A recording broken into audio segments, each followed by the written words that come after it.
Bismillahirrahmanirrahim. Alhamdulillah hamdan katsiran tayyiban mubarakan fi kama yuhibbu rabbuna wa yarda. Wassalatu wassalamu ala asyrafil anbiya'i wal mursalin nabiyina Muhammadin wa ala alihi wa sahbihi ajma'in, amma ba'd. Na'am ikhwah sekalian dan akhwat, a'azani Allah wa iyyakum. Kita lanjutkan dari sebab yang kelima, as-sababul khamisu al-ahsyabah. Al-ahsyabah Wahyu, tadi Wahyudi. Lihat tafadhal. Bismillahirrahmanirrahim. Wassalatu wassalamu ala Rasulillah. Allahumma fil lana wa liwalidayna wa liustadina wa lilhadirin wal musyahidin wa lil muslimina ajma'in. Thumma qala al-musannif hafizahullahu ta'ala, as-sabab al-khamis dawamu dzikrillahi 'azza wa jalla. Inna mudawamata al-'abdi 'ala dzikrillahi subhanahu wa ta'ala min a'dhami al-asbab li naili tuma'ninati al-qalbi wa rahati an-nafsi wa zawali al-hammi wal ghammi. بل لا تكشف كربة ولا تزول شدة إلا بذكر الله وصدق الالتجاء إليه. قال الله سبحانه وتعالى: الذين آمنوا وتطمئن قلوبهم بذكر الله، ألا بذكر الله تطمئن القلوب. فينبغي للعبد الناصح لنفسه أن يكثر من ذكر الله عز وجل في أحواله كلها، كما قال تعالى: يا أيها الذين آمنوا اذكروا الله ذكرا كثيرا وسبحوه بكرة وأصيلا. Penulis menyampaikan sebab yang kelima untuk menggapai dari lapangan dada, yaitu dawamu dzikrillahi azza wa jalla, konsisten terus menerus senantiasa berzikir kepada Allah Subhanahu wa ta'ala. Apabila seorang hamba senantiasa berzikir kepada Allah, karena ini menjadi sebab dari dilapangkan dadanya atau menggapai dari ketenangan hati dan kenyamanan jiwa, dan akan hilangnya segala kegalauan, kegelisahan, bahkan bal tukshafu kurbatun, akan hilang kesulitan-kesulitan, wala tazulu syiddatun illa bidzikrillah, dan tidaklah kesulitan itu hilang kecuali juga dengan berzikir kepada Allah Subhanahu wa ta'ala. Allah Subhanahu wa ta'ala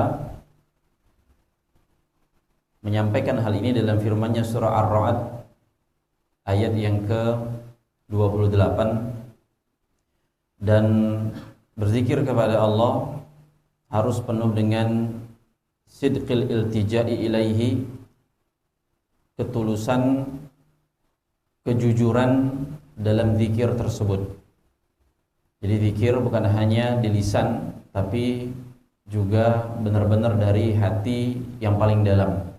Allah berfirman dalam surah Ar-Ra'd ayat ke-28, kata Allah: alladzina amanu wa tatma'innu qulubuhum bidzikrillah.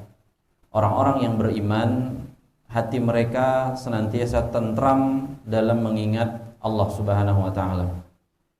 Kemudian Allah sampaikan, ala bidzikrillah, dan ketahuilah, ingatlah bahwa hanya dengan mengingat Allah tatmainnul qulub, hati akan menjadi tenang. Maka bagi seorang hamba, pantas bagi seorang hamba, fayanbaghi lil abdi, pantas bagi seorang hamba untuk ketika dia menginginkan an-nasih lil nafsihi an yukthara min dzikrillahi azza wa jalla, untuk dia memperbanyak berzikir kepada Allah Subhanahu wa ta'ala fi ahwalihi kulliha, dalam setiap keadaan, dalam setiap kondisi. Allah Subhanahu wa ta'ala berfirman dalam surah Al-Ahzab ayat ke-41 sampai ke-42, kata Allah: ya ayyuhalladzina amanu, wahai orang-orang yang beriman, udzukurullaha dzikran katsiran, perbanyaklah mengingat Allah dengan pengingatan yang sebanyak-banyaknya. Wasabbihu, dan bertasbihlah kepada Allah bukratan wa asila, di waktu pagi dan waktu petang.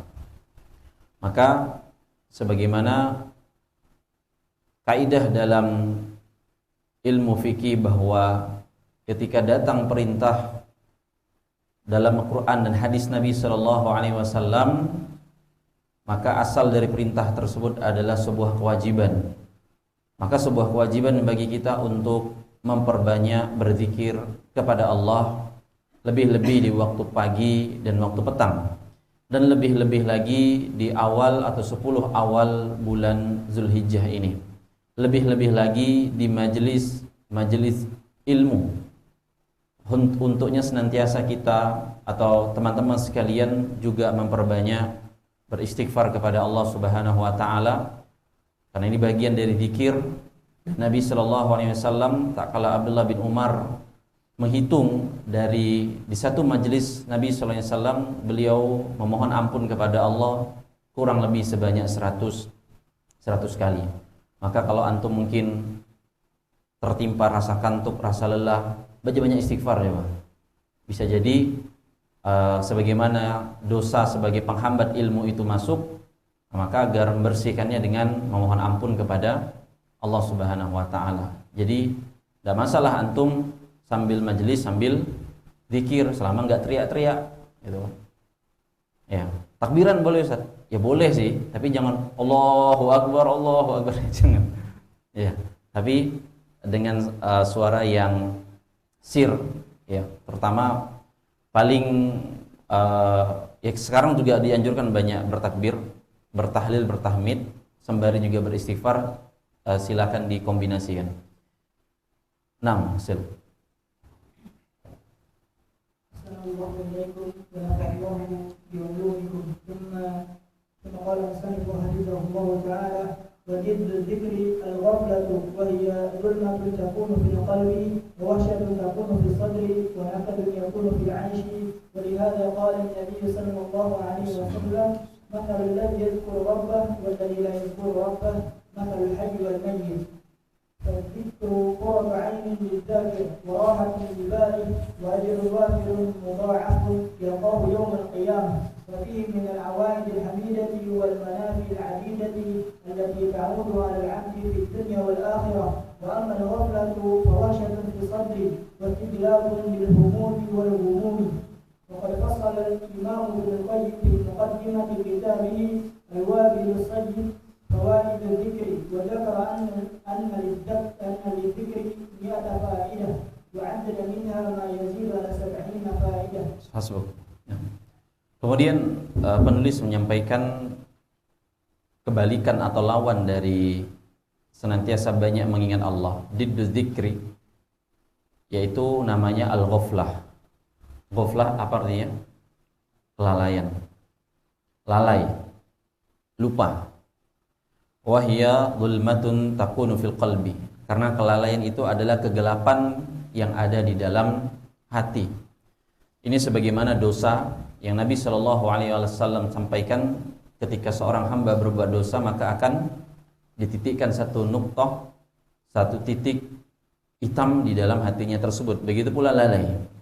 Dan lalai, kegelapan dalam hati, zulmatun fi qalbi wa wahsyatun takunu fi sadri, dan buat dada itu rasanya was-was, gelisah, enggak nyaman. Nah, itu akibat lalai dari Allah Subhanahu wa taala, lalai dari mengingat Allah Subhanahu wa taala. Dan yang terjadi pula wa nakadun yakunu fil aishi, hidupnya juga akan senantiasa dalam kesusahan, dalam kesulitan. Maka daripada itu Nabi kita alaihi salatu wasallam bersabda, perumpamaan orang yang senantiasa ingat kepada Allah, yadhkuru rabbahu walladzi la yadhkuru rabbahu, dan orang yang senantiasa lupa kepada penciptanya, matsalul hayyi wal mayyiti, seperti orang yang hidup dan orang yang mati. Maka silakan kita nilai diri kita sendiri, banyak ingat Allah atau banyak lupa sama Allah. Apalagi tadi kita sampaikan, orang yang memiliki kelapangan dada adalah yang senantiasa ingat kepada Allah dalam setiap perkara, walaupun perkara yang kecil, perkara yang sepele. Kemudian bahwasanya berzikir mengingat Allah Subhanahu wa taala ini adalah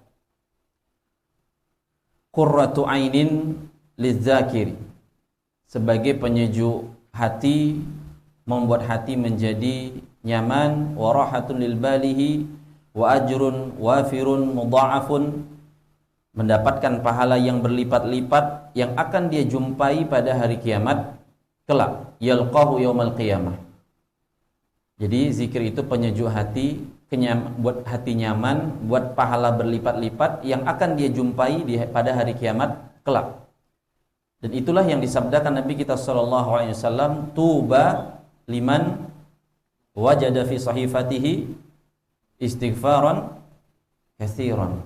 Susah nusur banyak istighfar. Ya, tapi ingat, coba tingkatkan lagi kualitas istighfar.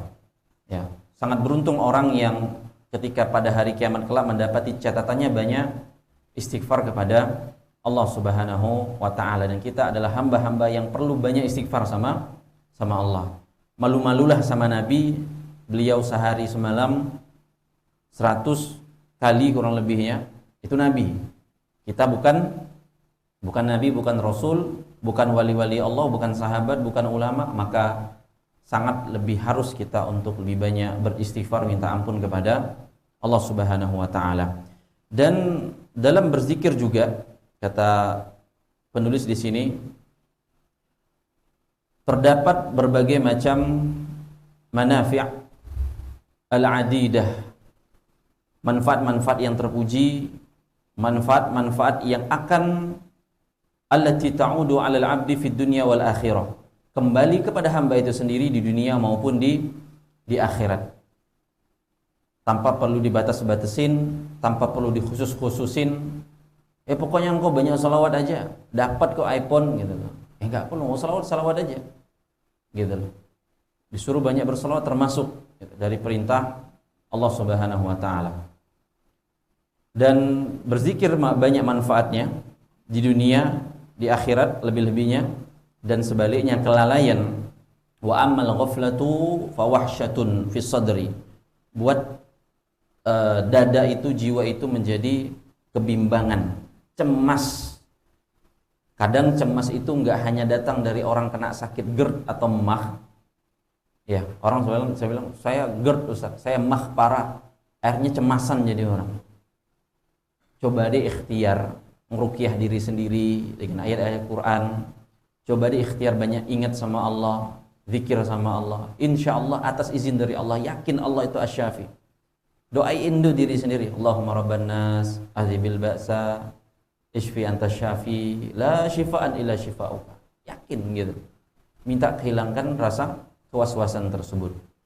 Dan segala macam kegalauan, wastijlabun lil humumi wal humum, kegalauan, kecemasan. Nah, ini karena jauh dari mengingat Allah Subhanahu wa taala.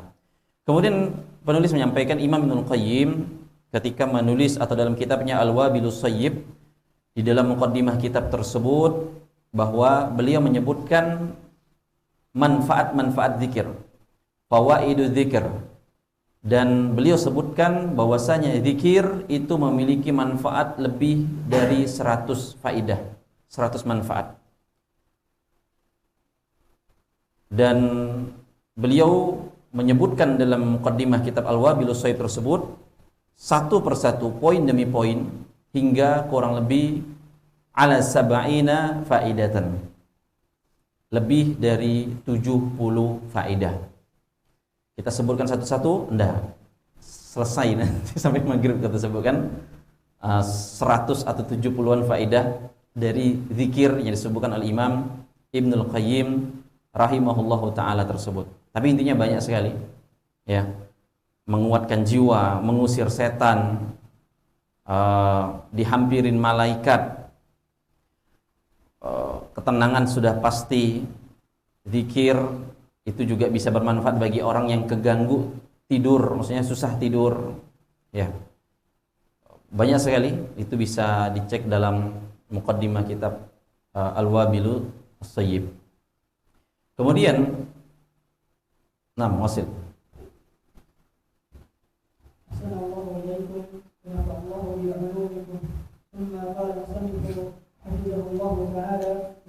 الله عز وجل هو خير ما شغلت به الأوقات وصرفت به الأنفاس وأمضيت به الساعات به تطمئن قلوب المؤمنين وتسكن نفوسهم ويعلو يقينهم ويزداد إيمانهم وهو عنوان السعادة وسبيل الفلاح في الدنيا والآخرة بل إن كل خير وسعادة وأنس وراحة وطمأنينة في الدنيا والآخرة متوقف على تحقيق ذكر الله عز وجل وهو روح القلوب وحياتها وسبب نمائها وقوتها ويترتب عليه من الأجور العظيمة والخيرات العميمة في الدنيا والآخرة ما لا يحصي عده إلا الله عز وجل ولهذا قال الله عز وجل لنبيه صلى الله عليه وسلم ولقد نعلم أنك يضيق صدرك بما يقولون فسبح بحمد ربك وكن من الساجدين.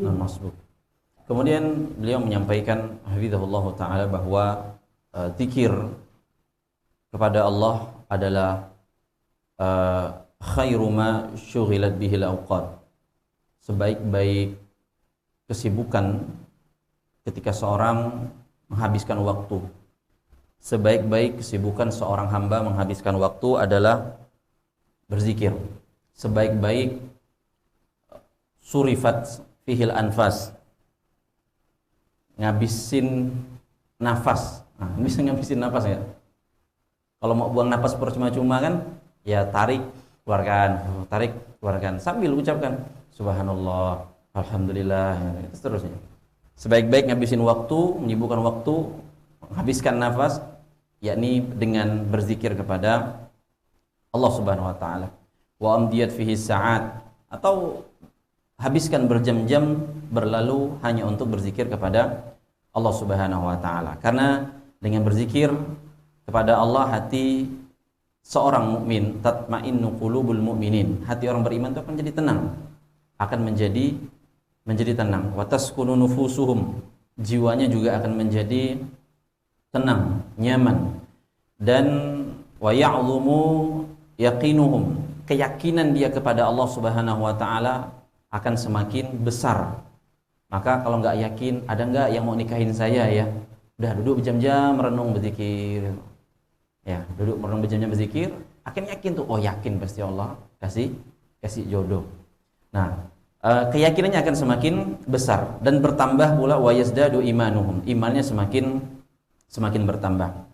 Dan zikir kepada Allah Subhanahu wa taala ini juga, kata Syekh Abdul Razak, adalah tanda unwanus sa'adah, tanda kebahagiaan. Begitu pula sabilul falah fid dunya wal akhirah, jalan keselamatan, kebaikan, kebahagiaan di dunia maupun di akhirat. Bal inna kulla khairin wa sa'adatin wa unsin wa rahatin, dan segala hal kenyamanan, ketenangan ya, itu bergantung dengan benar-benar berzikir kepada Allah Subhanahu wa taala ataukah tidak.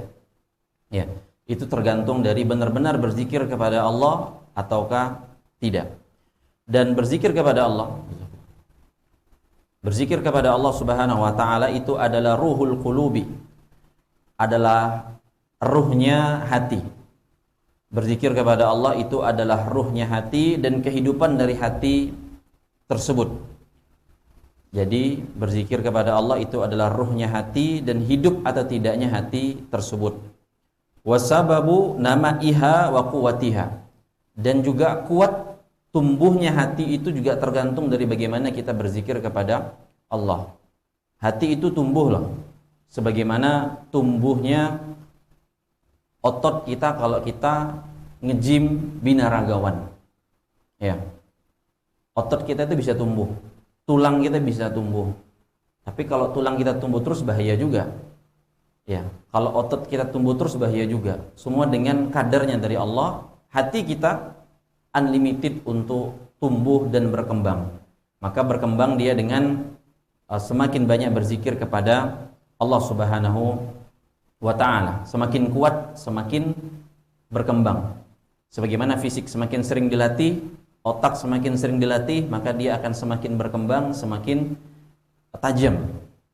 Dan bahwasanya zikir kepada Allah Subhanahu wa ta'ala itu selain mendapatkan minal ujuril azimati, pahala yang besar di sisi Allah, kebaikan wal khairatil, kebaikan di dunia maupun di kehidupan akhirat, yang mana ini kita tidak bisa menghitung betapa banyak kebaikan tersebut yang disiapkan oleh Allah Subhanahu wa taala. Walihada qala Allah azza wa jalla nabihi sallallahu alaihi wasallam, maka Allah Subhanahu wa taala berfirman kepada nabinya dalam surah Al-Hijr ayat ke-97 98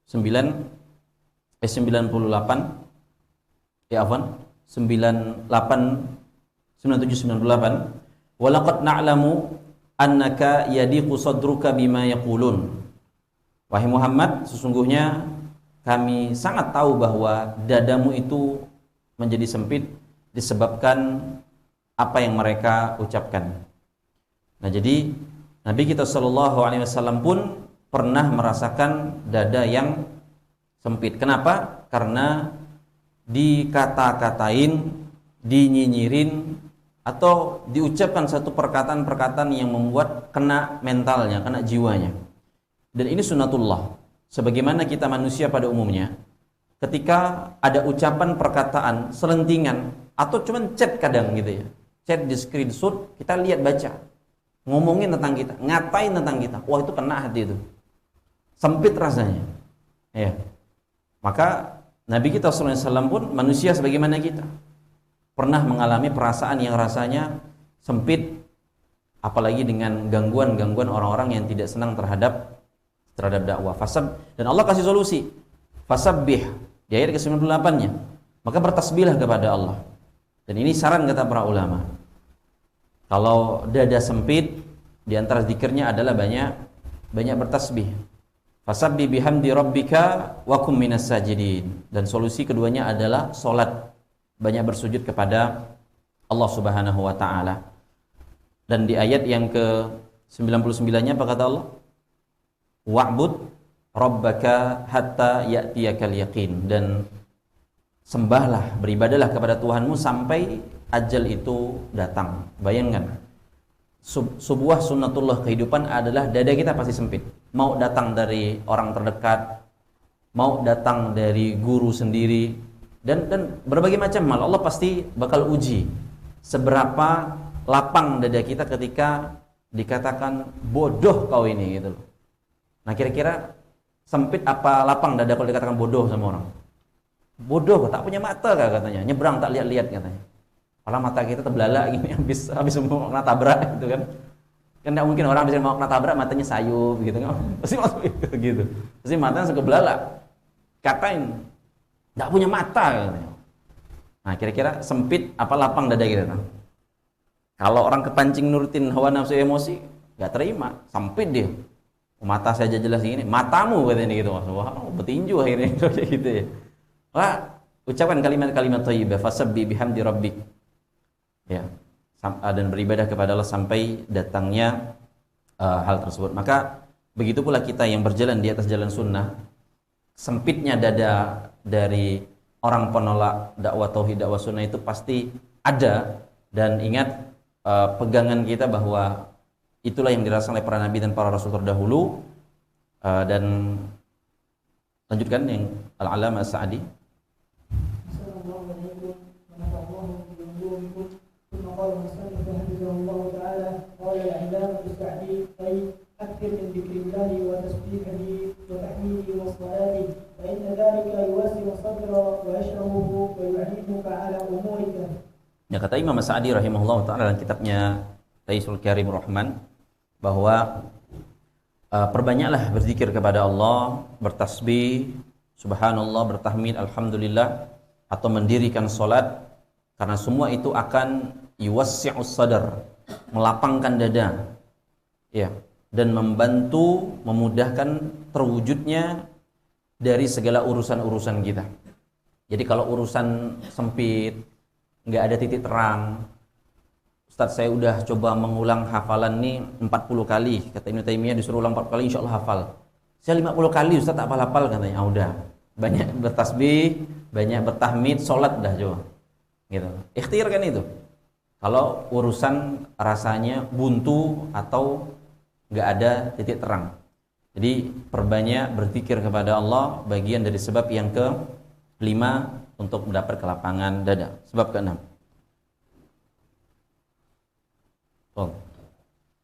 Assalamualaikum warahmatullahi wabarakatuh. ثم قال المصنف رحمه الله تعالى: السبب السادس الإحسان إلى عباد الله سبحانه وتعالى.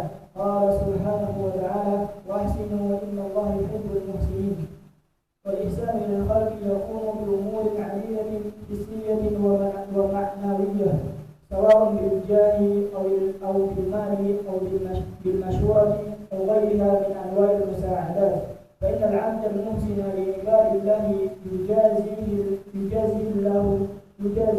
يجازيه الله سبحانه وتعالى بشرح صدره وتيسير أمره وحسن عاقبته وماله. وقد قال النبي صلى الله عليه وسلم: من نفس عن مؤمن كربة من كرب الدنيا نفس الله عنه كربة من كرب يوم القيامة. ومن يسر على مؤسر يسر الله عليه في الدنيا والآخرة. ومن ستر مسلما ستره الله في الدنيا والآخرة. والله في عون العبد ما كان العبد في عون أخيه. Masuk. Nah, yang keenam dari sebab agar mendapatkan kelapangan dada yaitu berbuat ihsan, kebaikan kepada hamba-hamba Allah Subhanahu wa taala. Ini sebagaimana Allah berfirman dalam surah Al-Baqarah ayat 195, kata Allah, wa ahsinu, kembali. Bentuk sighah kalimatnya di situ adalah dengan perintah, berbuat baiklah kata Allah. Innallaha yuhibbul muhsinin, karena Allah sangat mencintai orang-orang yang berbuat kebaikan. Dan berbuat kebaikan, wal ihsanu ilal khalqi, berbuat kebaikan kepada sesama makhluk, kepada orang lain, itu yakunu bi umurin adidatin hissiyatin wa ma'nawiyatin. Bisa bentuknya itu hissiyah, jelas, konkret, atau ma'nawiyah, secara maknawi saja, atau bisa begini, bisa begitu, bisa dengan doakan saja dan seterusnya. Bisa juga berbuat ihsan, berbuat baik kepada orang lain dengan bil jahi, dengan kedudukan kita. Misalnya kita punya pangkat, punya kedudukan, kita bantuin orang, kita tolong orang. Atau bil mal, dengan harta, dan bil masyurati, atau dengan memudahkan atau syafaat, menolong, memudahkan dari urusan orang tersebut, dan selain contoh-contoh yang semisal ya dari membantu atau berbuat baik kepada orang lain. Kemudian kata Syekh Abdul Razak hafizahullah taala bahwa sesungguhnya seorang hamba, fa innal abda al-muhsina li ibadillahi, sesungguhnya seorang hamba yang berbuat baik kepada sesama para hamba Allah, akan Allah berikan kelapangan dada.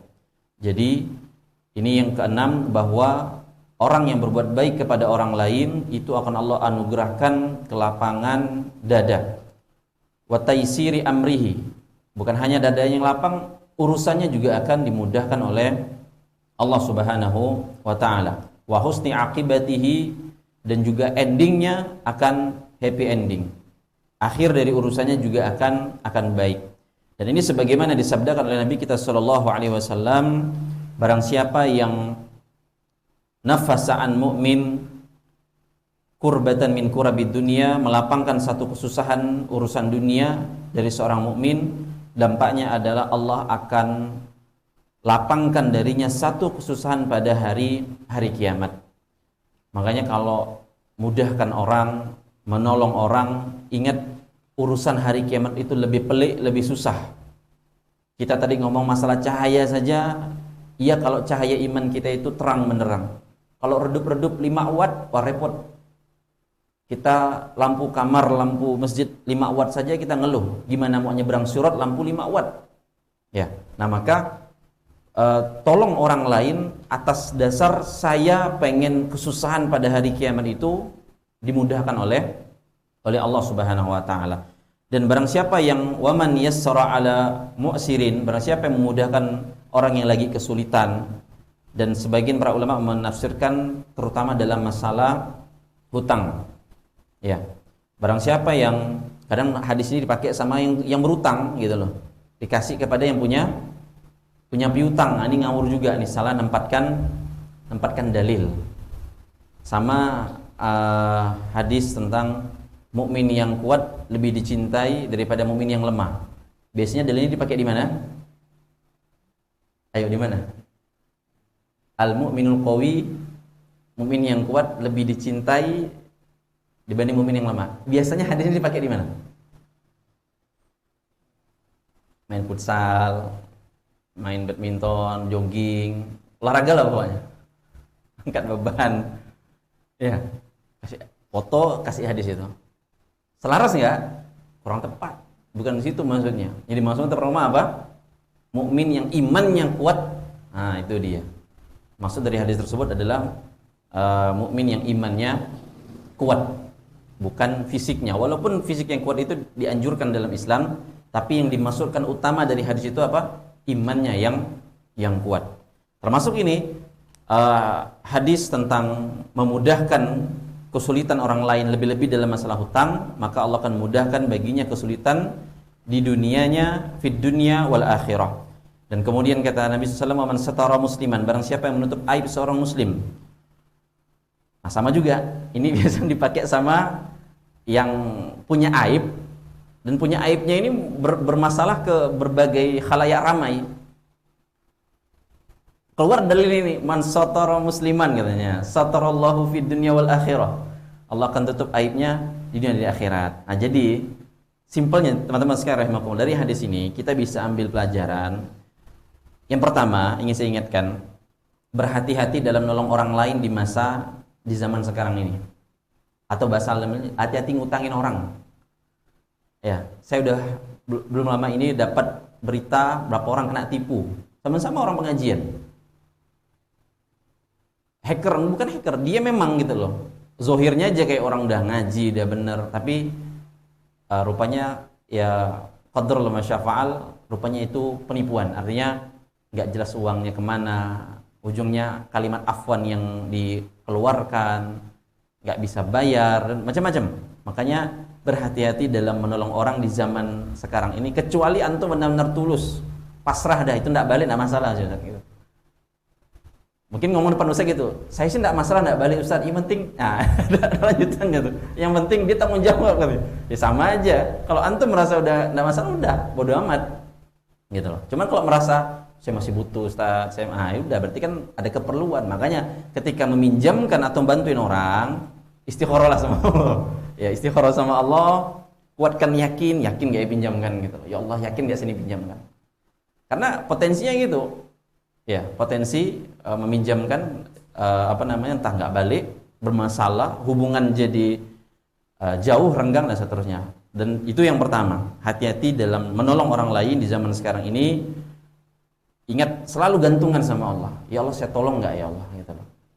Karena iman kita bukan levelnya para sahabat yang kalau lepas dari dunia itu kadang nggak galau. Kita hilang sandal saja galau, hilang helm saja galau, apalagi hilang duit banyak, wah itu makin tambah galau.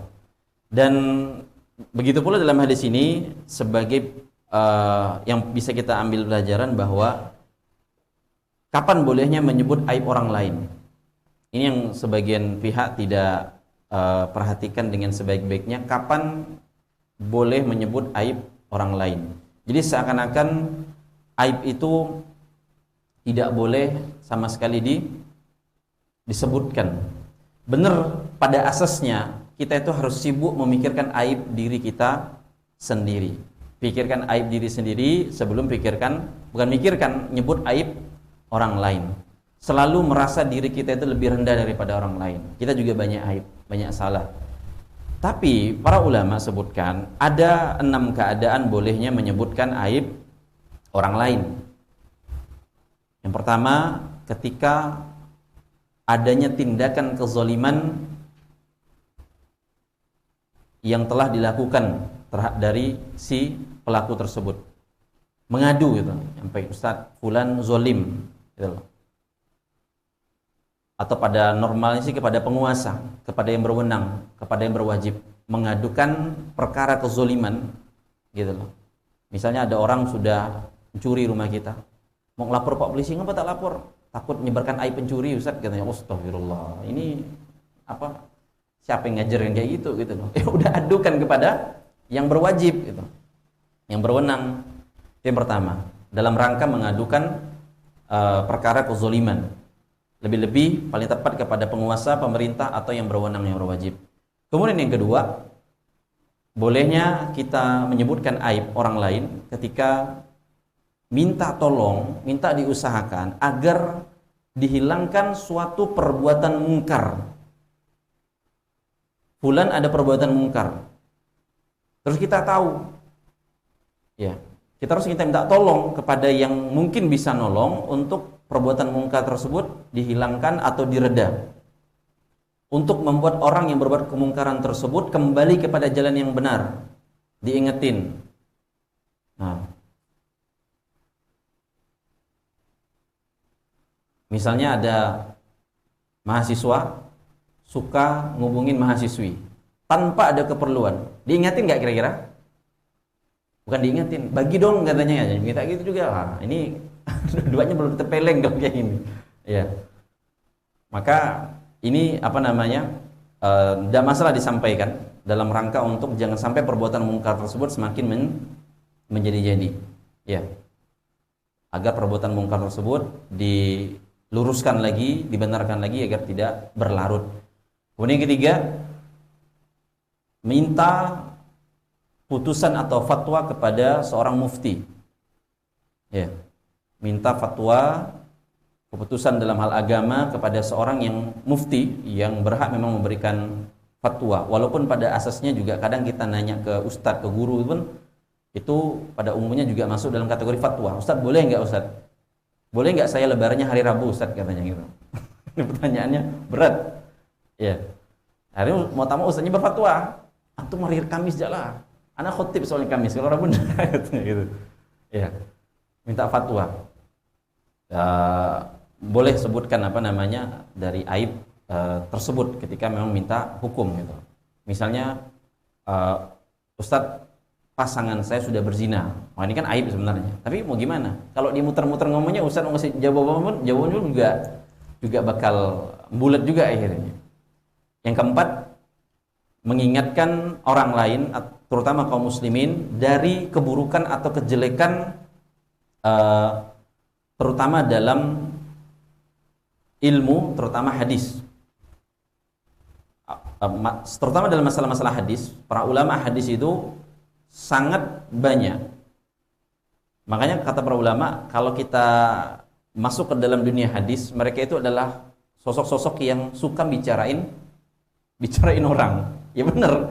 Karena agar apa? Agar menjaga kemurnian hadis Nabi SAW. Ilmu hadis itu banyak bicarakan perawi, orang-orang yang merawikan hadis tersebut. Jadi diingatkan, fulan ini tidak pantas ngeriwayatkan hadis. Ngapa? Karena suka nongkrong warung kopi. Nah. Fulan tidak pantas ngeriwayatkan hadis, lemah riwayat dari dia. Kenapa? Karena suka ketawa daripada ibadah, katanya gitu. Nah, ini mengingatkan kaum muslimin tentang suatu kejelekan dari seorang tersebut seperti perawi hadis. Diingatkan tentang kejelekannya. Kemudian yang kelima, menyebutkan orang yang terang-terangan berbuat kemaksiatan, kebid'ahan, kesyirikan atau yang semisalnya. Bukan pada yang lain. Oh, dia pakai motor Beat katanya, bukan, enggak ada urusannya itu. Tapi kalau dalam masalah kemaksiatan, kebid'ahan, kesyirikan dan terang-terangan itu, maka ini perlu disebutkan, artinya disampaikan. Tentunya dengan cara yang paling bijak, bukan cara yang barbar. Kemudian yang keenam adalah menyebut orang lain dengan sebutan yang sudah ma'ruf dengannya, tapi ini bukan masuk dalam mencela. Seperti misalnya si pincang, si buta, ya, si tuli. Nah, ini menyebutkan yang tanda kutip aib, tapi bukan dalam rangka mencela atau menjatuhkan martabatnya. Ya. Nah, ini yang beberapa poin yang disebut oleh para ulama tentang kapan boleh menyebutkan aib orang lain. Kebalikan dari apa yang disampaikan oleh Nabi SAW tadi, pada asasnya man satara musliman satarahullahu fid dunya wal akhirah. Dan Nabi tutup hadisnya wallahu fil auni abdi kama makanal abdu fi auni akhihi. Ya Musid. أحسن الله إليكم ونفع الله بعلومكم ثم قال المصنف رحمه الله تعالى فنفع الناس ومساعدتهم والوقوف معهم في حاجاتهم من الأسباب العزيمة لانشراح الصدر وأما من كان بخيلا في إحسانه شحيحا في عطائه ومعروفه فإنه يكون من أطيب الناس صدرا وأكثرهم هما وغما وأنكبهم معيشة وقد ثبت في الصحيحين أن النبي الكريم صلى الله عليه وسلم ضرب لذلك مثلا بليغا فقال صلى الله عليه وسلم مثل البخيل والمنفق كمثل رجلين عليهما جبتان من حديد من ثديهما إلى تراقيهما فأما المنفق فلا ينفق إلا سبغت أو وفرت على جلده حتى تخفي بنانه وتعفو أثره وأما البخيل فلا يريد أن ينفق شيئا إلا لزمت كل حلقة مكانه فهو يوسمها ولا تتسع ومثل النبي صلى الله عليه وسلم. Kemudian Syekh Abdul Razzaq hafizahullah taala menyebutkan bahwa memberi manfaat, membantu orang lain kebutuhan mereka ini diantara sebab kelapangan dada. Bantuin orang lain, memberikan manfaat kepada mereka, ini merupakan diantara sebab kita mendapatkan kelapangan dada. Dan ini sebagaimana yang pernah disebutkan dalam sebuah riwayat dari Ibnu Umar radhiyallahu taala anhuma, bahwasanya datang seorang kepada Nabi sallallahu alaihi wasallam kemudian mengatakan, wahai Rasulullah, manusia mana yang paling dicintai oleh Allah? Dan perbuatan apa yang paling dicintai oleh Allah? Apa jawaban Rasul? Manusia yang paling dicintai Allah adalah yang paling bermanfaat bagi orang lain, bagi manusia. Dan pekerjaan yang paling dicintai oleh Allah adalah memasukkan kebahagiaan di dalam hati orang lain, mengembirakan seorang muslim, menghilangkan kesusahannya, bayarkan hutangnya, atau hilangkan laparnya, traktir. Nah, ini amalan-amalan yang diantara amal yang paling dicintai oleh Allah Subhanahu wa ta'ala. Dan Nabi SAW melanjutkan bahwa sesungguhnya kalau aku berjalan bersama saudaraku yang muslim dengan sebuah keperluan, dengan sebuah hajat, itu lebih aku sukai daripada aku beriktikaf di Masjid Nabawi selama 1 bulan. Dan kemudian kata Nabi SAW, barang siapa yang bisa menahan amarahnya, Allah akan tutup aibnya. Dan barang siapa yang bisa menahan murkanya, padahal dia kalau berkehendak bisa lampiaskan amarahnya tersebut, pasti Allah mengisi hatinya dengan keridhaan pada hari kiamat. Dan barang siapa berjalan bersama saudaranya muslim untuk keperluan saudaranya tersebut sampai selesai urusannya, pasti Allah akan tetapkan, teguhkan telapak kakinya pada hari kiamat dari tergelincir kepada keburukan. Dan sesungguhnya akhlak yang buruk, kata Nabi SAW, benar-benar akan menghancurkan amalan sebagaimana cuka menghancurkan madu. Hadis ini panjang, diriwayatkan dalam oleh Imam Tabrani dalam Mu'jamul Kabir dan dihasankan oleh Syekh Albani rahimahullahu taala. Nah, hadis ini sekali lagi menceritakan bagaimana kalau jadi manusia memberikan manfaat kepada orang lain, membantu orang lain, keutamanya itu banyak sekali. Dan itu menjadi sebab kelapangan dada. Dan perbandingannya sebagaimana Nabi yang iktikaf di Masjid Nabawi selama satu bulan. Karena sekali lagi itu tadi konsekuensinya, bantuin orang tuh kadang ya syukur-syukur orang tuh mengucapkan terima kasih. Sebagian orang mengucapkan terima kasih pun enggak, gitu loh. Mengucapkan terima kasih pun tidak. Maka kelapangan dada sangat teruji di sini. Kelapangan dada sangat teruji di sini ketika kita bantu orang lain, peduli sama orang lain, tapi tetaplah yang menjadi orientasi kita adalah apresiasi dari Allah Subhanahu wa taala, bukan dari manusia. Kemudian Syekh Abdul Razzaq menyampaikan bagaimana orang yang bakhil. Wa amma man kana bakhilan fi ihsani. Orang yang pelit, kedekut dalam berbuat baik, dalam memberi, gitu ya. Atau biasa kalau di kampung-kampung tuh biasa minjam piring, minjam mana tuh biasa ada orang enggan tuh. Apa gumamannya? Oh nanti tak balik piring tuh katanya, gitu kan. Piring pun gitu loh. Kita ini bukan orang agama tertentu yang kalau meninggal bawa piring, bawa anu, ganda. Udah pinjamkan tak balik, dia urusan dia gitu loh. Piring doang. Mak-mak biasanya yang agak sensitif masalah itu ya. Pergi Tupperware aja zaman dulu. Kalau tak balik heboh rumah itu ya. Nah, maka orang yang pelit kebaikan, berbagi kebaikan, berbuat baik, maka mereka lah yang akan menjadi sosok yang sempit dadanya. Mereka lah yang akan menjadi sosok yang dadanya itu sempit. Wa aktsarihim hamman wa ghamman. Hidupnya penuh dengan kegalauan, kesedihan, dan yang paling susah hidupnya wa ankadihim ma'isyatan. Hidupnya paling susah. Kemudian disebutkan dalam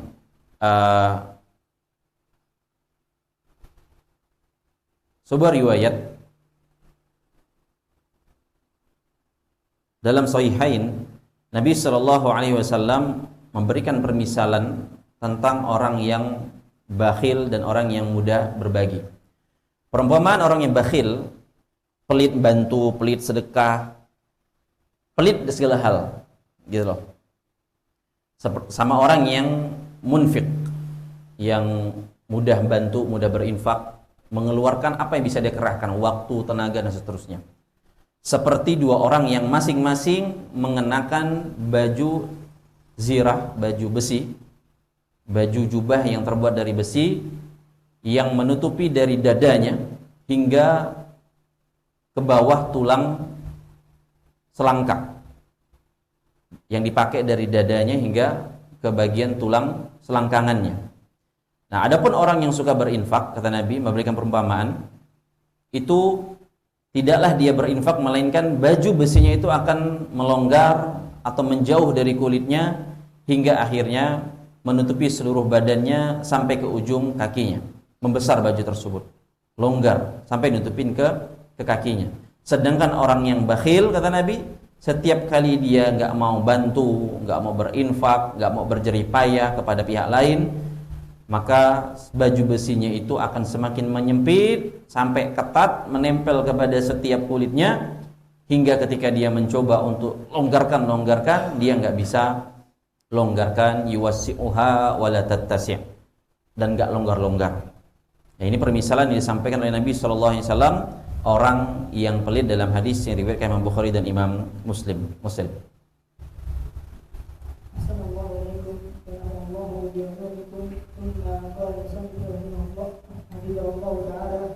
ومثل النبي صلى الله عليه وسلم المنفق والبخيل برجلين عليهما درع من حديد يتحصنان به، وهذا الدرع في الاصل يغطي من موضع الثدي الى القوه، وهي عاد صدر مما يلي رقبه.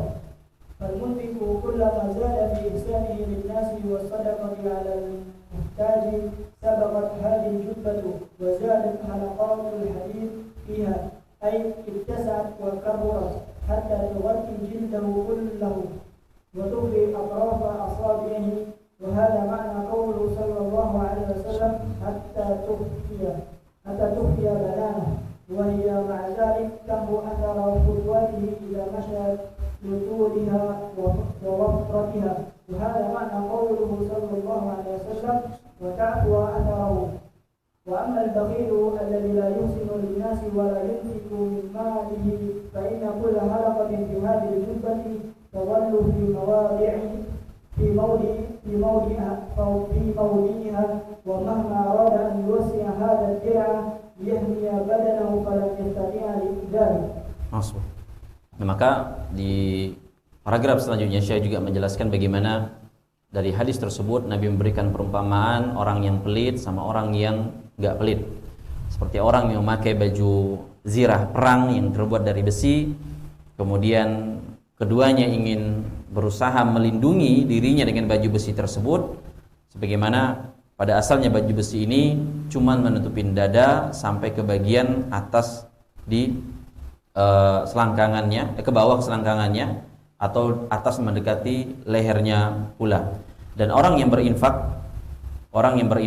yang mudah membantu pihak lain, ketika setiap dia berbuat baik kepada orang lain, dia berinfak kepada orang lain yang membutuhkan, jubahnya semakin melebar dan semakin membesar hingga menutupi seluruh kulitnya, sampai menutupi hatta tukhfiya bananah, menutupi ujung-ujung jarinya.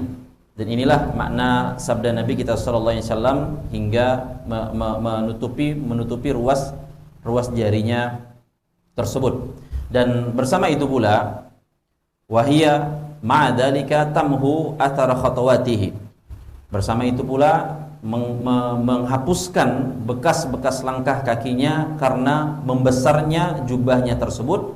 Dan itulah maksud dari sabda Nabi tadi, wa ta'fuwa atharahu, menghapuskan bekas dari langkah-langkahnya tadi karena jubahnya semakin besar, karena dia semakin sering berinfak atau berbuat baik kepada pihak-pihak lain. Wa ammal bakhilul ladzi la yuhsinu linnas, adapun orang yang bakhil yang tidak berbuat baik kepada orang lain, gak mau menginfakkan hartanya, maka setiap dari bagian cincin jubahnya tersebut, fa inna kulla halaqatin fi hadhil jubbati, ya, setiap cincin dari baju besinya tadi tetap di tempat, tidak semakin membesar.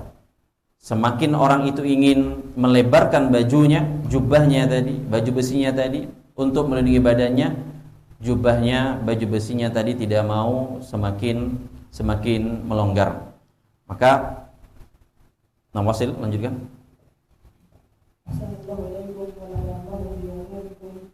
Thumma qala al-musannif hafizahullah ta'ala, wa hadha mathalun balighun fi bayani athari an-nafaqati wal bukhli ala hali al-'abdi wa ala dinihi. فالنفقة والبذل والإحسان سبب لسعة رزقه وطمأنينة القلب وراحة البال، وهي كذلك سبب لمحو آثار الذنوب التي تحصل من العبد. وأما البخيل فبضد ذلك، فكلما أراد أن يتصدق تليق نفسه ويبخل بماله فيحصل له من نكد العيش وضيق صدره بحسب ما عنده من البخل. Nah, kemudian Syekh Abdul Razak hafizahullah ta'ala menyampaikan bahwa fahadha mathalun balighun fi bayani athari nafaqati wal bukhli. Inilah gambaran yang sangat luar biasa, sangat dalam, menjelaskan antara orang yang mudah berinfak dan orang yang bakhil sesuai pengaruhnya kepada hamba tersebut. Begitu pula urusan agamanya. Maka ketika seorang hamba itu berinfak dan mengerahkan segala kebaikan, berbuat baik kepada pihak lain, maka ini menjadi sebab di antara sebab disaati rizki, lapangnya rezeki hamba tersebut. Begitu pula tenangnya hati hamba tersebut, nyaman keadaannya, dan menjadi sebab terhapusnya dosa-dosa atau bekas-bekas dosa yang telah atau pernah dilakukan oleh hamba tadi. Kemudian juga pelit, itu adalah kebalikan dari sifat kedermawanan, dan setiap orang pelit itu ingin bersedekah, fakullama arada an yatasaddaqa tadiqu nafsuhu, rasanya itu sempit banget jiwanya, macam-macam aja pikiran si yang bakhil atau pelit tersebut dengan hartanya, waktunya, dan segala macamnya yang dia pelitkan. Dan maka orang yang seperti ini akan mendapatkan kesusahan min nakadil aish, kesusahan dalam kehidupannya, wadiqis sadr, dada yang sempit, ya, sesuai kadar betapa bakhilnya dia, jauhnya dia, wal bu'di anil ihsan, jauhnya dia dari perbuatan baik. Makanya dalam sebuah riwayat Nabi SAW menyebutkan tentang betapa buruknya berbuat perbuatan bakhil, yang mana perbuatan bakhil ini adalah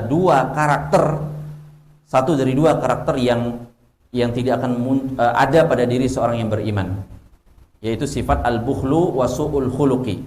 Nabi gandengkan bakhil sama perangai yang buruk, karakter yang buruk. Itu tidak akan la tajtami'ani fi mu'min, tidak akan ada dalam diri seorang yang beriman.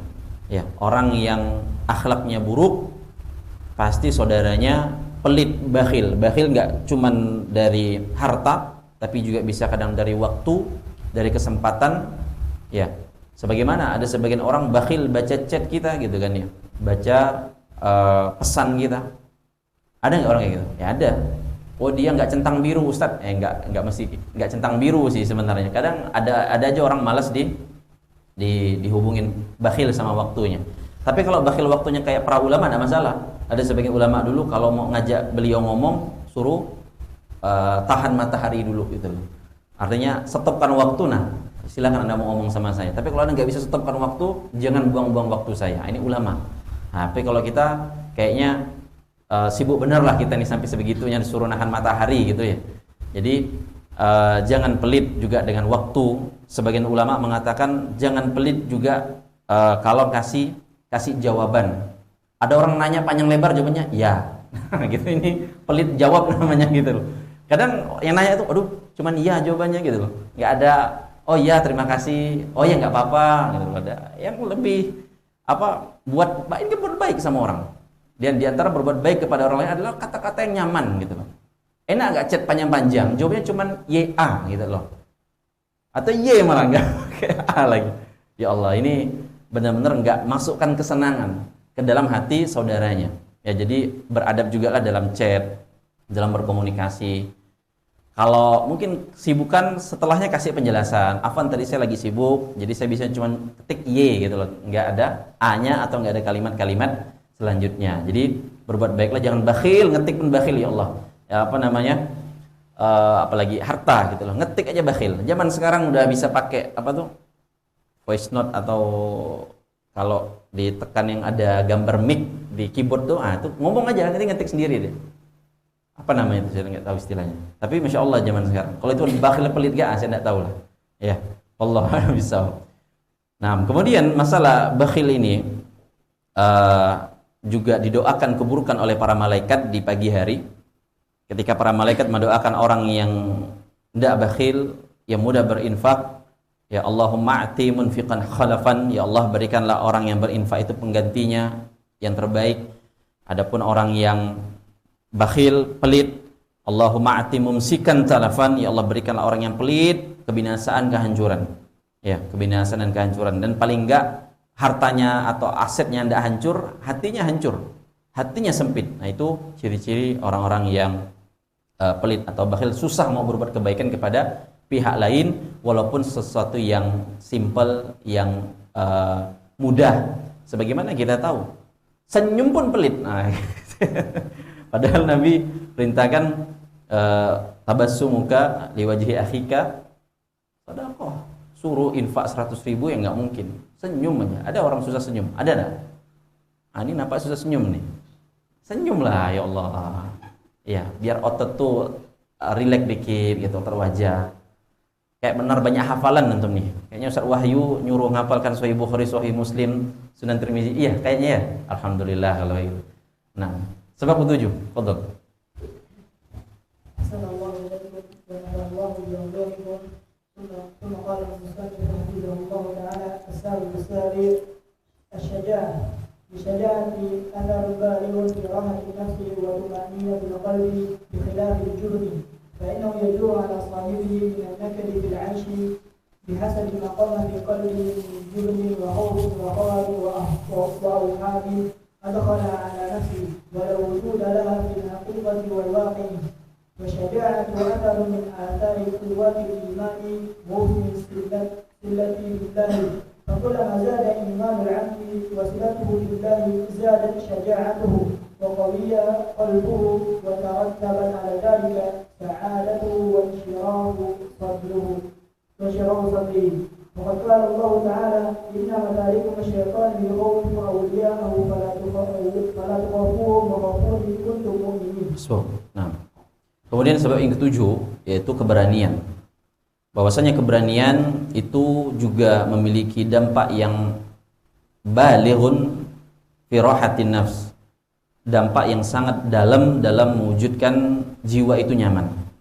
Jadi kalau kita ingin mempunyai jiwa yang nyaman harus punya sifat keberanian. Tapi keberanian apa dulu? Nanti kita akan sebutkan. Jadi keberanian itu punya dampak yang luar biasa dalam jiwa yang nyaman dan jiwa yang hati yang tumakninah, hati yang tenang.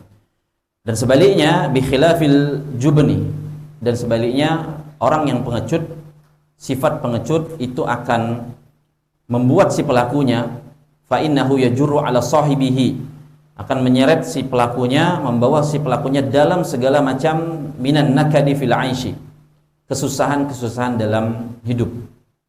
Dan sesuai bihasabi ma qama fi qalbihi min jubnin wa khaufin, dari rasa takut, rasa pengecut, penakut, pengecut, dan berbagai macam anggapan-anggapan, kebimbangan, kekhawatiran, padahal wujud dari kekhawatiran tersebut tidak hakiki, nggak nyata. Ya. Maka sekali lagi keberanian itu adalah sesuatu yang sangat diperlukan dan menjadi athar min athari quwwatil iman, dampak kuatnya iman. Dampak iman yang kuat, sebagaimana tadi kita sampaikan, mukmin yang kuat lebih dicintai di sisi Allah dibanding mukmin yang lemah. Ingat, itu kuat imannya. Karena dari kuat iman ini akan menumbuhkan keberanian. Keberanian itu dampak dari iman yang kuat. Ya. Keberanian itu dampak dari iman yang kuat. Kenapa ada orang yang menikah di umur 20 atau di masa-masa belajarnya? Karena imannya udah kokoh dan udah kuat, siap ngadepin kerasnya badai rumah tangga. Kalau iman tidak kuat, tidak kokoh, pertimbangannya finansial terus dan seterusnya, maka nggak ada keberanian dia untuk menghalalkan Aisyah tersebut misalnya. Nggak berani, tidak berani maju. Ketemu Pak Umar udah segan gitu. Padahal mapan-mapan saja gitu. Nah, maka keberanian ini buah dari iman yang kuat. Wa husni silati billah, dan hubungan baik seorang hamba kepada Allah. Dan fakullama zada imanul abdi, ketika iman seorang hamba itu terus bertambah dan hubungannya kepada Allah semakin baik, semakin bertambahlah keberanian hamba tersebut. Zadat syaja'atuhu, semakin berani dia, jadi pemberani dia, jadi jantan dia. Dan akhirnya apa? Terwujudlah kebahagiaan dan kelapangan dada pada dirinya tersebut.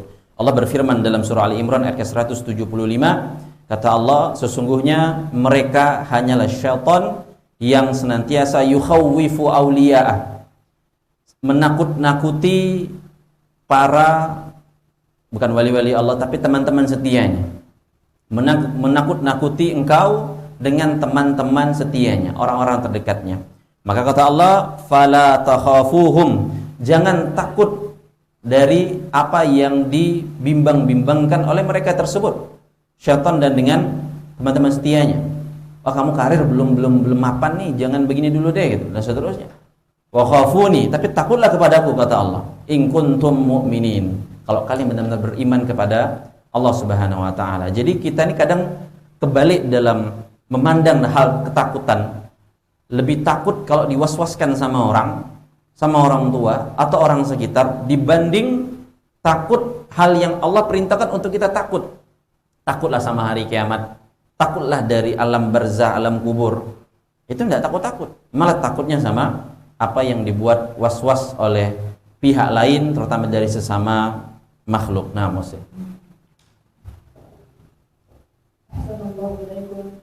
الله بعلومكم. ثم قال المصنف رحمه الله تعالى: وصح عن النبي صلى الله عليه وسلم انه كان كثيرا ما يتعوذ بالله سبحانه وتعالى من الجبن ومن البخل، لان هذين الامرين اذا اجتمعا في قلبه اثار عليه بالضيق وحرج والنكد تاثيرا بالغا. Nah, kemudian di paragraf terakhir dari poin yang ke-7 ini, bahwa telah sahih dari Nabi bahwasanya Nabi SAW itu sering meminta perlindungan kepada Allah dari sifat pengecut, juben, dan sifat bakhil.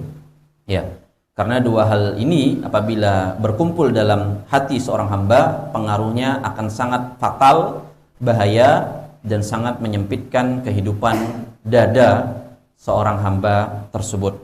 Maka perlu juga kita senantiasa berdoa kepada Allah agar dijauhkan dari sifat pengecut, dijauhkan dari sifat pengecut, dan mohonlah kepada Allah untuk senantiasa kuat, kokoh dalam keimanan, berani dalam menghadapi cobaan, bencana, musibah, ujian-ujian, karena ini sebuah resiko yang sudah pasti kita hadapi, kepedihan-kepedihan dan seterusnya.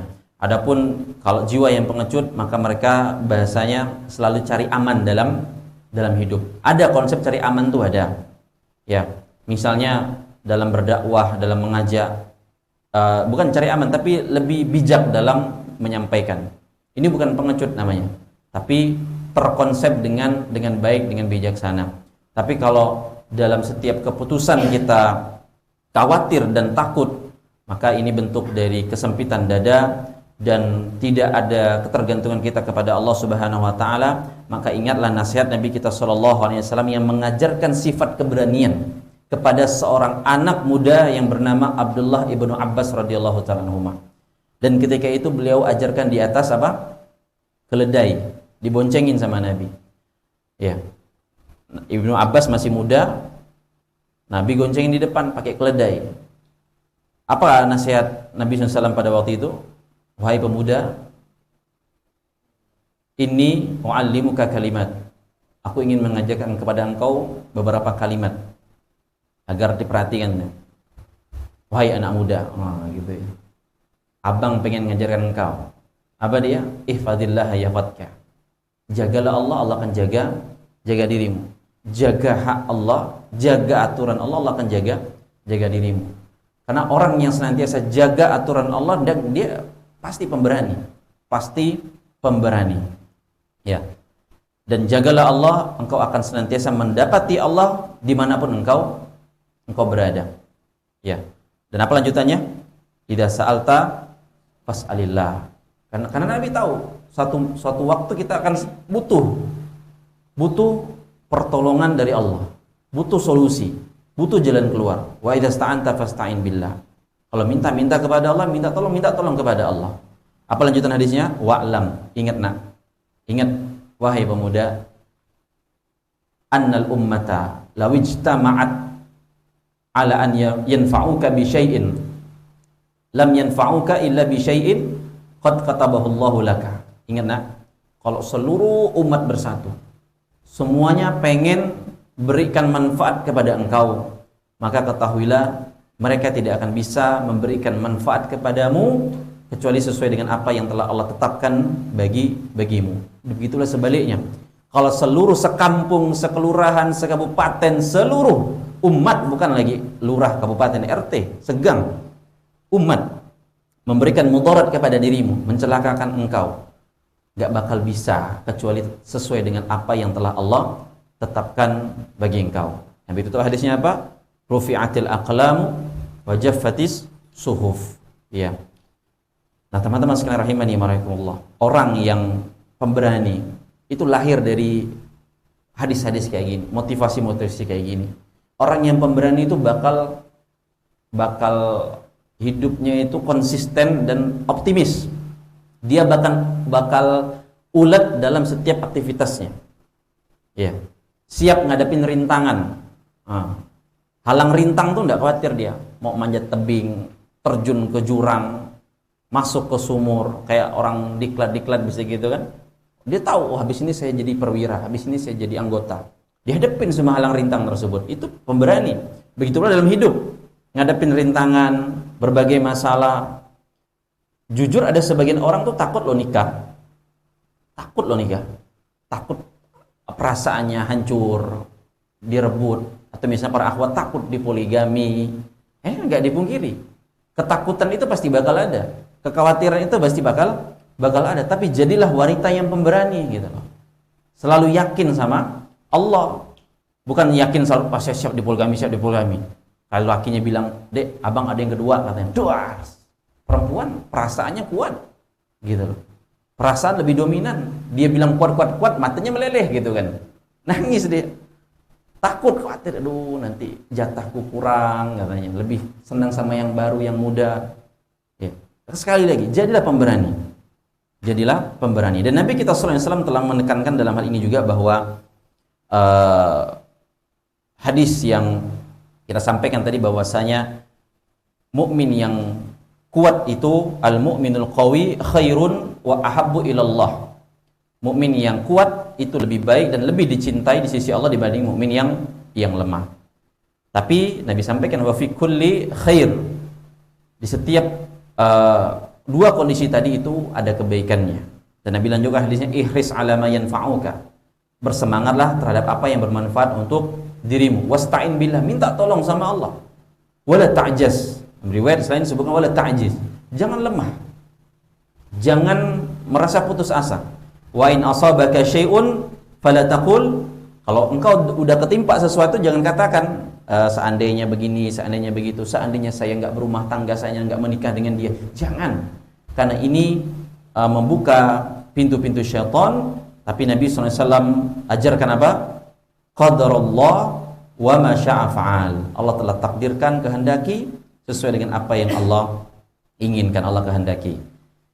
Nah, teman-teman sekalian rahimani wa rahimakumullah, berusaha jadi mempunyai sifat yang pemberani, yang ini lahir dari iman yang kuat dan dekatnya hubungan kita kepada Allah Subhanahu wa taala. Dan lihat betapa pemberaninya Nabi kita sallallahu alaihi wasallam dengan segala keterbatasan, dan perlu patut untuk kita contoh beliau sallallahu alaihi wasallam. Sebab yang ke-8.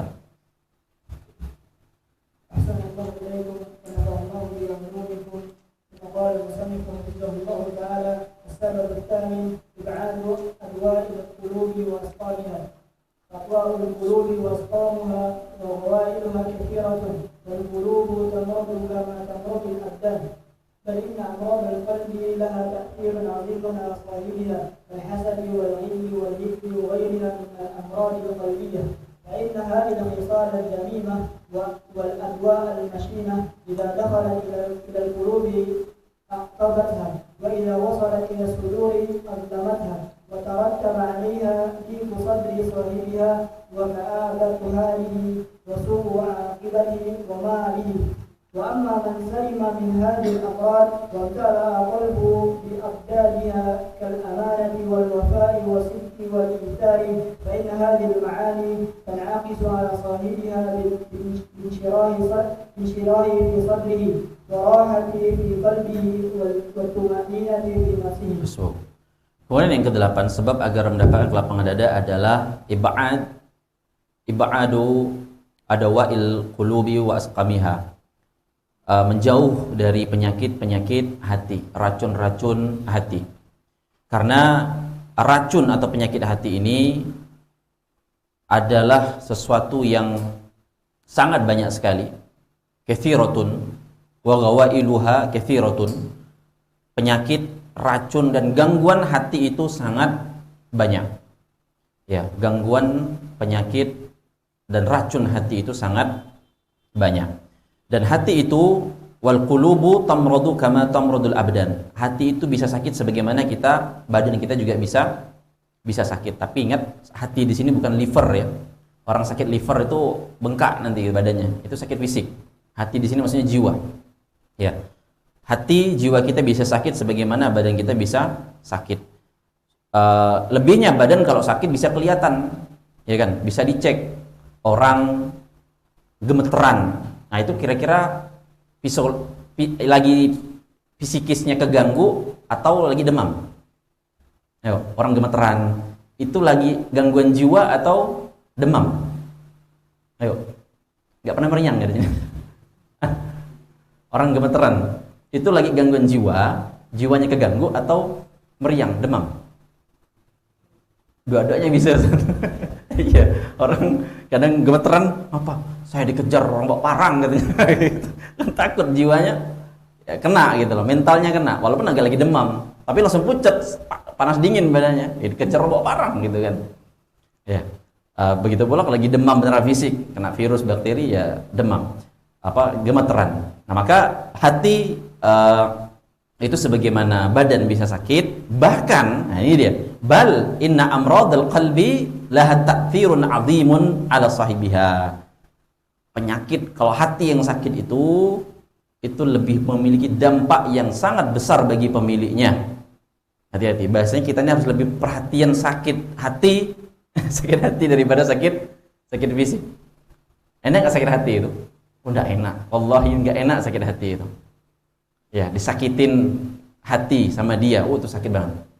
Ya, apalagi disakitin hati sama orang terdekat, orang tua.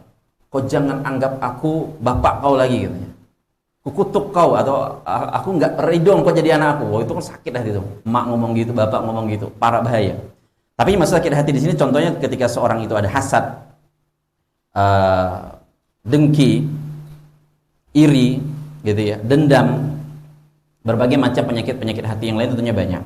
Nah, apabila sifat-sifat buruk ini, sifat-sifat tercela ini, penyakit hati ini masuk ke dalam hati dan merusak hati tersebut, maka akan membuat hati itu menjadi gelap, menjadi sempit, ya.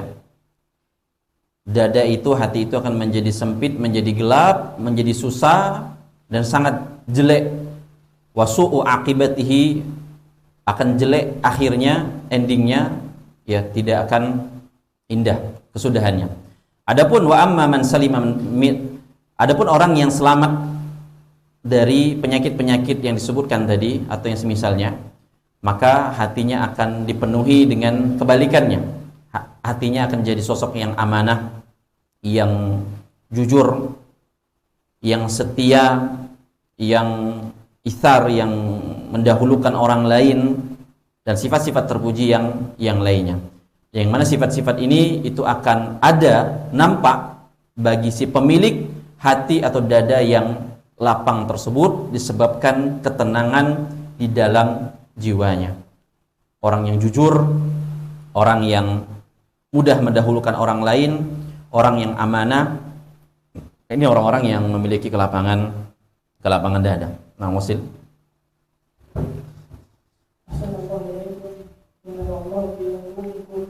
قال المصنف حفظه الله تعالى قال شيخ الاسلام ابن تيميه رحمه الله تعالى في كتابه امراض القلوب وشفاؤها والقران شفاء لما في الصدور ومن في قلبه امراض الشبهات والشهوات ففيه من البيانات ما يزيل الحق من الباطل ويزيل امراض الشبهه المفسده للعلم والتصور والادراك بحيث يرى الأشياء على ما هي عليه وفيه من الحكمة والموعظة الحسنة بالترغيب والترهيب والقصص التي فيها عبرة ما يوجب صلاح القلب فيرغب القلب فيما ينفعه ويرغب عما يضره فيبقى القلب محبا للرشاد مبغضا للغي بعد أن كان مريدا للغي مبغضا للرشاد فالقرآن مزيل للأمراض الموجبة للإرادات الفاسدة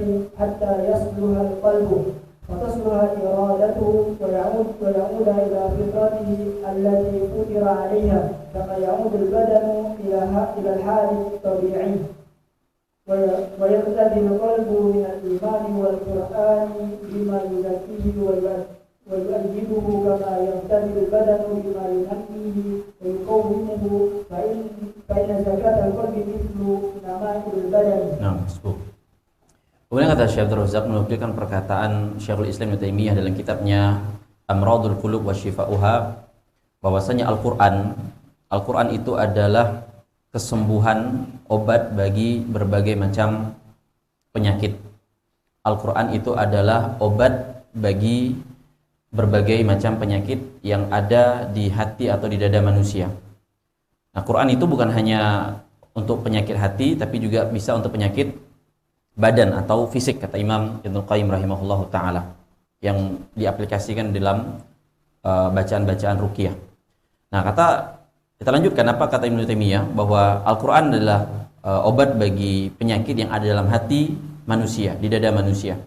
Dan barang siapa yang di dalam hatinya terdapat berbagai macam penyakit hati seperti syubhat dan syahwat, ini dua pokok penyakit hati, maka dalam Al-Quran sudah ada dalil bukti yang nyata yang akan membedakan, memisahkan mana yang benar, yang hak, dan mana yang batil, mana yang bisa menghilangkan syubhat, kerancuan pemikiran yang bisa merusak akidah, keyakinan, ilmu dan pemahaman apabila si hamba tersebut dia melihat segala sesuatu sebagaimana hakikatnya yang Allah sampaikan dalam Al-Qur'anul Karim.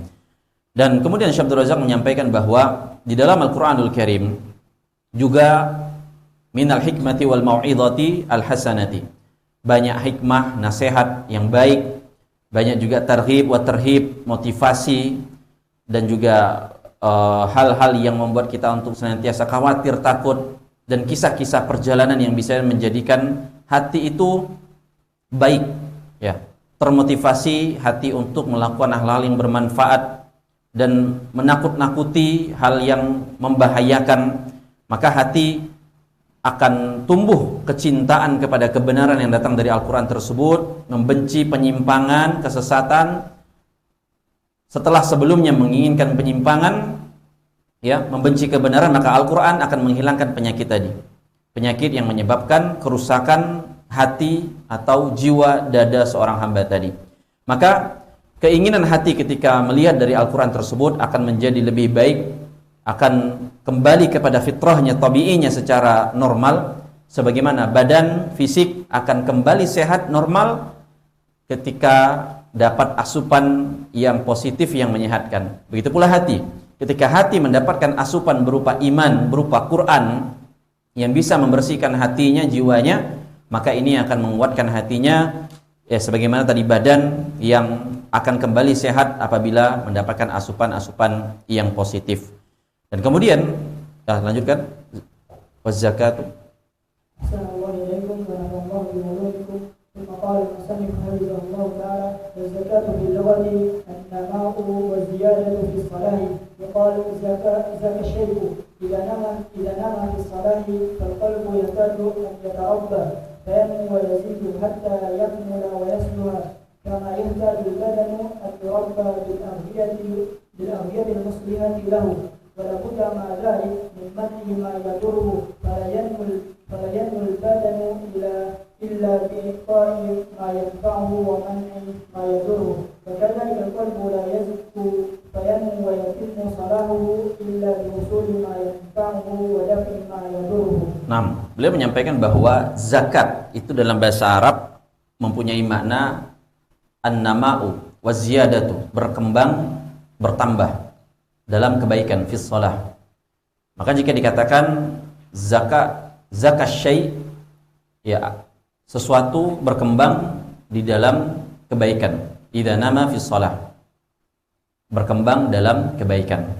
Maka kata beliau, hati yahtaju, membutuhkan untuk dikembangkan, hati untuk ayyatarabba, dididik, disekolahkan. Bukan antum aja harus S1, hati antum juga harus S1 gitu loh. Ya, betapa banyak orang gelarnya boleh S1 tapi tabiatnya enggak S1. Nah, maka hati perlu dididik hingga berkembang, bertambah kebaikannya hingga semakin baik, semakin sempurna, hatta yakmula wa yasluha. Semakin baik, semakin sempurna, semakin berkembang. Sebagaimana juga badan, kama yahtajul badan, sebagaimana pula badan kita, fisik kita itu butuh dididik, butuh dikembangkan, ya, diberikan asupan-asupan yang bermanfaat. Sebagaimana kita sampaikan bahwa fisik kita, badan kita, kalau nggak pernah digerakkan, dia akan menyusut, akan sakit, dan muncul berbagai macam kemudaratan. Dan hati yang bersih, kata beliau di sini, hati tidak akan bersih dan berkembang dengan sempurna kebaikannya kecuali dengan asupan-asupan yang bermanfaat bagi hati tersebut dan tercegahnya hati tersebut dari segala macam mara bahaya. Hati tidak akan bersih, tidak akan tumbuh, tidak akan berkembang sempurna kecuali dia juga harus diberikan hal-hal yang positif, asupan hati tersebut, dan cegah dari yang bisa merusaknya. Nah, sebagaimana telah disebutkan tadi bahwa yang merusak hati terdiri dari dua pokok besar, syubhat dan syahwat.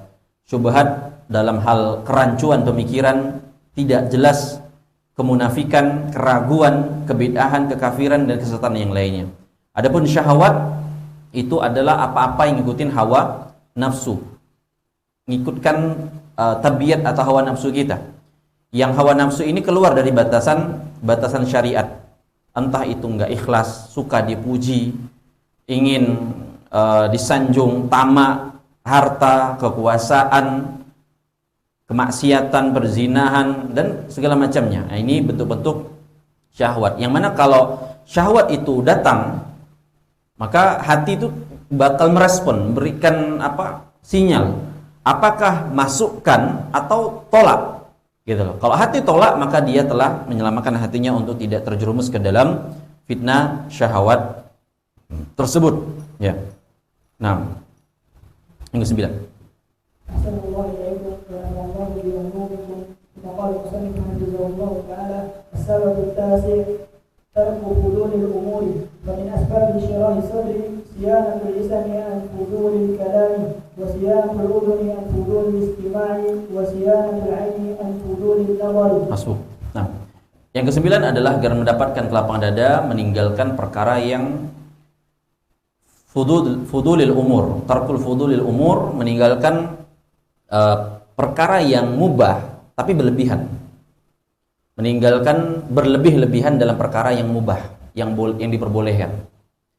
Nah, di antara sebab lapang dada kata beliau di sini adalah meninggalkan berlebih-lebihan fudul dalam berbicara, berlebih-lebihan dalam mendengar, dan berlebih-lebihan dalam memandang. Nah, teman-teman sekalian rahimani wa rahimakumullah, bahwa berlebihan dalam berbicara itu sangat berpengaruh dalam kelapangan atau hati kita. Berlebihan dalam bicara ini contohnya membicarakan sesuatu yang gak ada faedahnya, gak ada manfaat. Contohnya bahas Inter Milan lawan Manchester City, menang siapa? Menang siapa? Oh, pura-pura gak tahu. Menang siapa? Gak tahu, Masya Allah, gak tahu dia. Ya, alhamdulillah. Gak ada gunanya kita mau City menang kah, Inter Milan menang, gak ada urusan. Bodoh amat. Hatta setan merah Manchester United tidak pernah juara pun bodoh amat gitu loh. Ya, jangan bicara sesuatu yang gak ada manfaatnya. Nabi SAW telah menekankan inna min husni islamil mar'i tarkuhuma la ya'ni. Di antara kebaikan Islam seorang adalah meninggalkan perkara yang gak ada guna bagi dia. Ya, gak ada guna bagi kita. Kita juga gak punya saham di sana, gak ada untung juga bagi kita. Dan itu yang pertama, bentuk fudul dalam kalam, berlebih-lebihan dalam berbicara, ngomong. Sebenarnya kalau ditanya apa hukum ngomongin final Liga Champions City lawan Inter Milan, apa hukumnya? Halal, haram, mubah, makruh, sunnah, apa? Mubah saja ngomong City lawan Inter Milan, mubah saja. Tapi apa manfaatnya gitu? Maka jangan masuk ke ranah sana. Ya, jangan masuk ke ranah sana. Kemudian atau biasanya yang mungkin heboh ketika misalnya ustadznya nikah lagi, apa faedah antum ngomongin ustadz antum nikah lagi? Bukan saya ya. Faedahnya antum terlalu sibuk membicarakan ustadz antum nikah lagi itu apa? Agar anak termotivasi nikah lagi juga ustadz. Nah, itu mungkin masih masuk lah gitu. Tapi rasanya enggak. Sempat kemarin ada yang nyebar-nyebarkan siapa itu Ustadz Ali Musri nikah lagi, itu marah dia. Ustadz Ali Musri marah gara-gara ada yang nge-share info beliau nikah lagi. Undangannya bagaimana? Nggak ridho beliau saya buat tulisan, saya nggak ridho yang menyebarkan undangan pernikahan saya tanpa izin saya. Nggak adabnya juga. Apa faedahnya Anda kita kan bersyukur Ustadz kalau Ustadznya nikah lagi.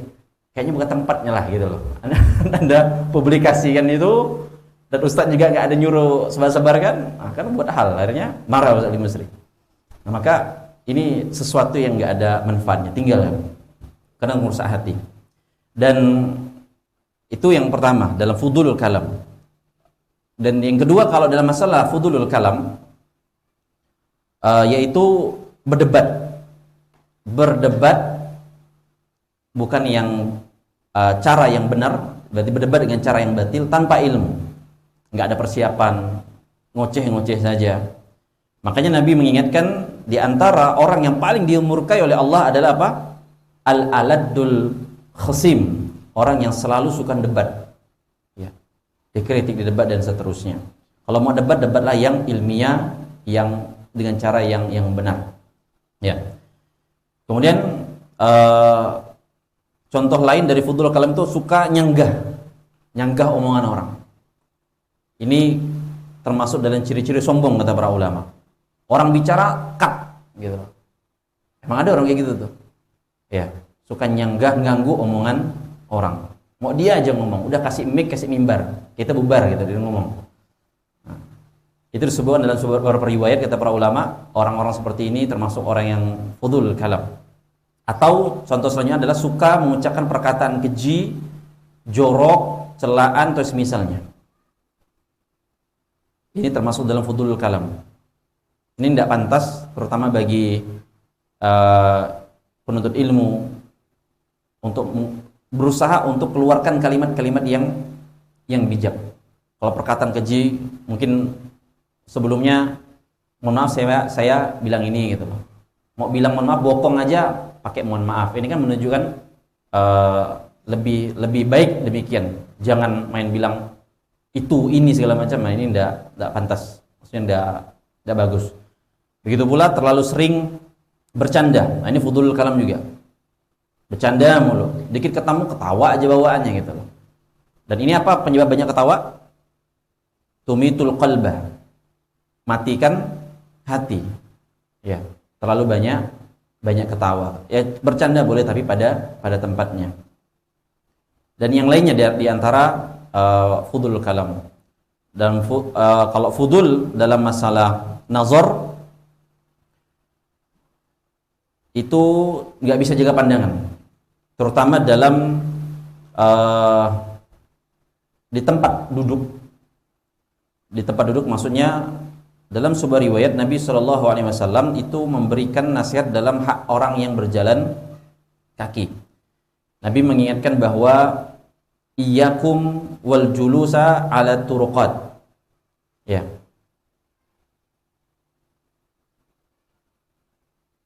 Hati-hati duduk-duduk di tepi jalan. Kenapa? Karena di sana ada hak penghuni apa yang orang di jalan itu untuk ditunaikan. Termasuk orang kita yang duduk kalau di tepi jalan jangan suka mandangin orang lewat. Ya. Ini termasuk hak orang yang berjalan, jangan dipandang-pandangin karena bisa jadi keributan. Ngapa lihat-lihat katanya gitu ya. Ya, bisa jadi ribut karena hak pejalan kaki juga untuk tidak berlebihan dalam memandang. Mandang yang sekedarnya, jangan dipandang-pandang terus. Ada orang kayak gitu kayak ngajak kelahi memang. Ya, ini bukan tempatnya.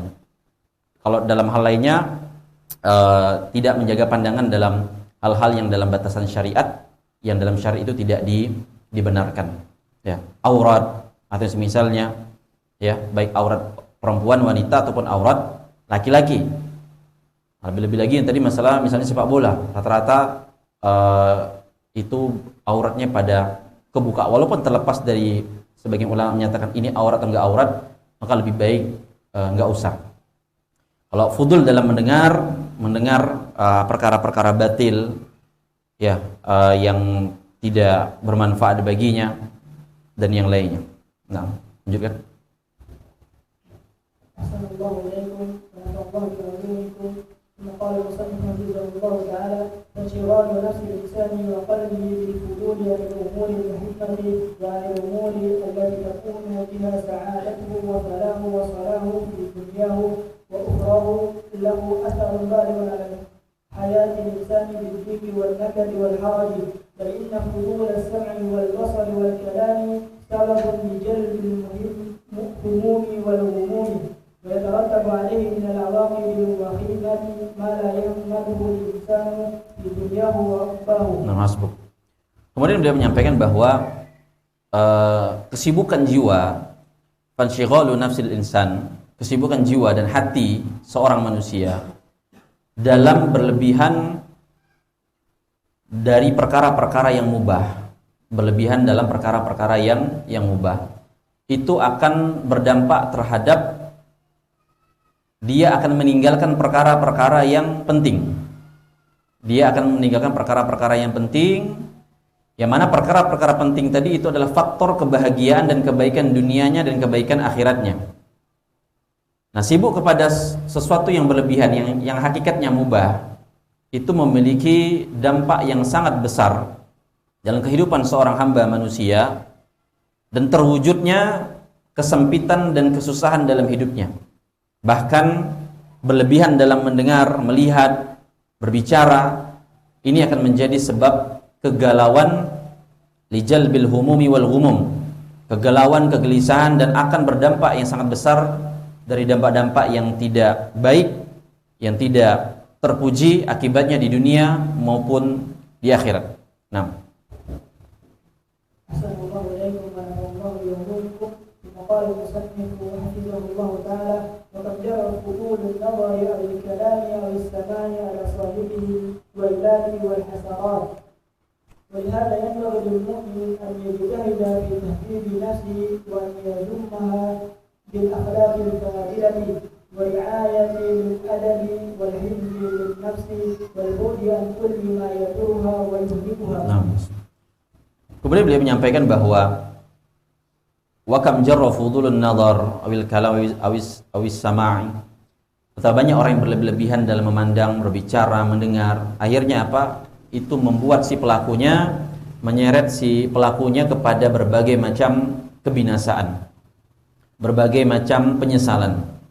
Maka daripada itu patut bagi seorang mukmin, seyogyanya bagi seorang mukmin untuk yajtahida, bersungguh-sungguh dalam mendidik dirinya untuk mengendalikan akhlak-akhlak yang mulia, menjaga adab, menjaga jiwa, dan jauh dari segala perkara yang membahayakan dan membinasakan dirinya tersebut. Nah,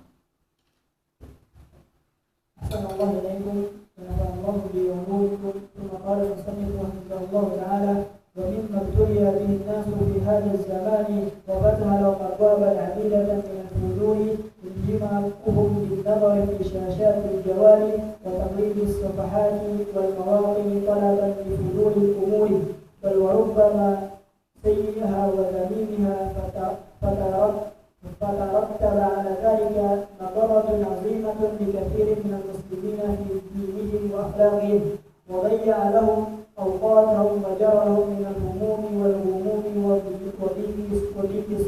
وضيق صدور صنوفا وألوانا. Nah, kemudian kata beliau di paragraf terakhir ini, wa mimma ibtuliya bihin nasu fi hadza zamani, ujian manusia di zaman ini adalah dibukanya pintu dalam sikap berlebihan ketika seorang itu melihat dalam jawalnya, handphonenya, smartphone-nya, dan dia bolak-balik men-scroll gitu, di-scroll aja, tarik ke bawah, tarik ke atas gitu. Ya, bolak-balik sana ini, buka Facebook, buka Instagram, buka WhatsApp, bolak-balik situ aja mulu. Buka DM, buka Messenger, nggak ada ya katanya, nggak ada ngubungin, ngabisin waktu, berlebihan. Terkadang bukan saja ini perkara yang mubah yang dia buka, tapi bahkan perkara-perkara yang jelek dan tercela. Ya, maka dampak dari hal tersebut, mudaratnya sangat besar, yang akhirnya banyak menimpa kaum muslimin dalam agama mereka, akhlak mereka, hingga membuang-buang waktu, bahkan menyeret mereka dalam kegalauan dan kegelisahan. Akhirnya dadanya sempit dan berbagai macam bentuk keburukan-keburukan yang lainnya. Maka teman-teman sekalian rahimani wa rahimakumullah, poin yang ke-9 ini mengingatkan kita sekali lagi untuk jangan berlebih-lebihan walaupun pada asalnya perkara itu mubah. Ingat, waktu kita terbatas, waktu itu seperti pedang kata para ulama, waktu itu kata Al-Hasan Al-Basri, kalian itu seperti hanyalah kumpulan-kumpulan hari. Kalau hari sudah berlalu, maka berlalulah sebagian dari diri kalian. Nah,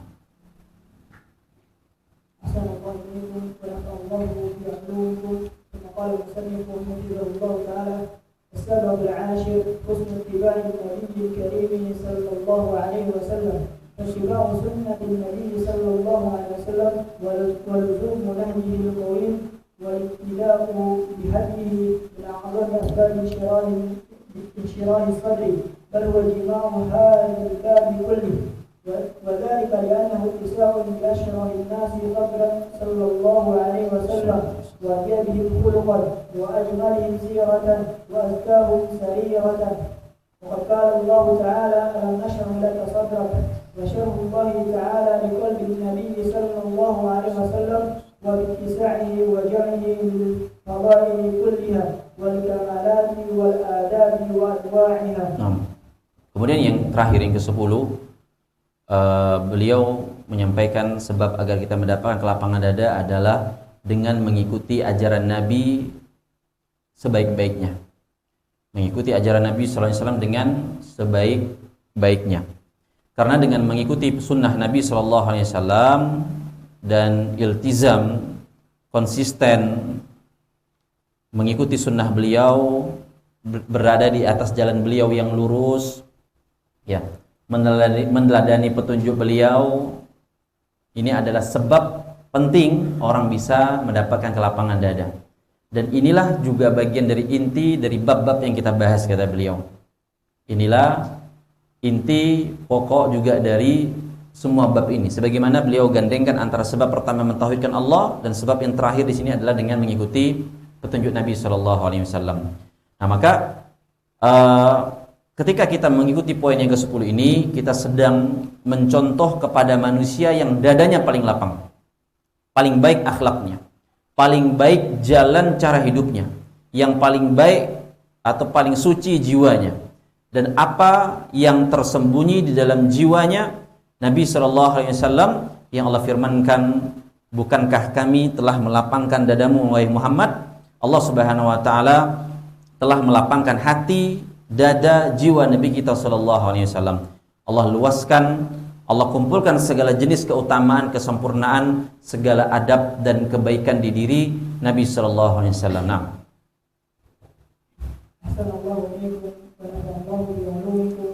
قال المصنف حفظه الله تعالى ولذلك كلما كان العبد أكثر اتباعا لرسول الله صلى الله عليه وسلم واقتداء بهديه الكريم كان ذلك أحظى للعبد بشرح الصدر وراحة البال وطمأنينة القلب. قال ابن القيم رحمه الله والمقصود أن رسول الله صلى الله عليه وسلم كان أكمل الخلق في كل صفة يحصل بها انشراح الصدر واتساع القلب وقرة العين وحياة الروح فهو أكمل الخلق في هذا الشهر والحياة وقرة العين مع ما خص به من الشهر الحسي. Maka daripada itu, walidzalika kullama kana al-'abdu, oleh karena itu setiap hamba ketika lebih banyak mengikuti Nabi SAW, meneladani petunjuk beliau, maka itu lebih menguntungkan bagi seorang hamba untuk mendapatkan kelapangan dada, kenyamanan jiwa dan ketenangan hati. Seorang yang banyak benar-benar ngikutin petunjuk Nabi, ini sangat menguntungkan. Dia akan mendapatkan kelapangan dada, kenyamanan jiwa dan ketenangan hati. Kemudian Ibnul Qayyim rahimahullah taala mengatakan bahwa Rasulullah SAW adalah orang yang paling sempurna dalam segala sifat yang akan menghasilkan sifat kelapangan dada dan luasnya hati, sejuknya hati, ruh yang hidup, yang mana Nabi kita SAW secara fisiknya itu juga dilapangkan dadanya oleh Allah Subhanahu wa taala. Nah.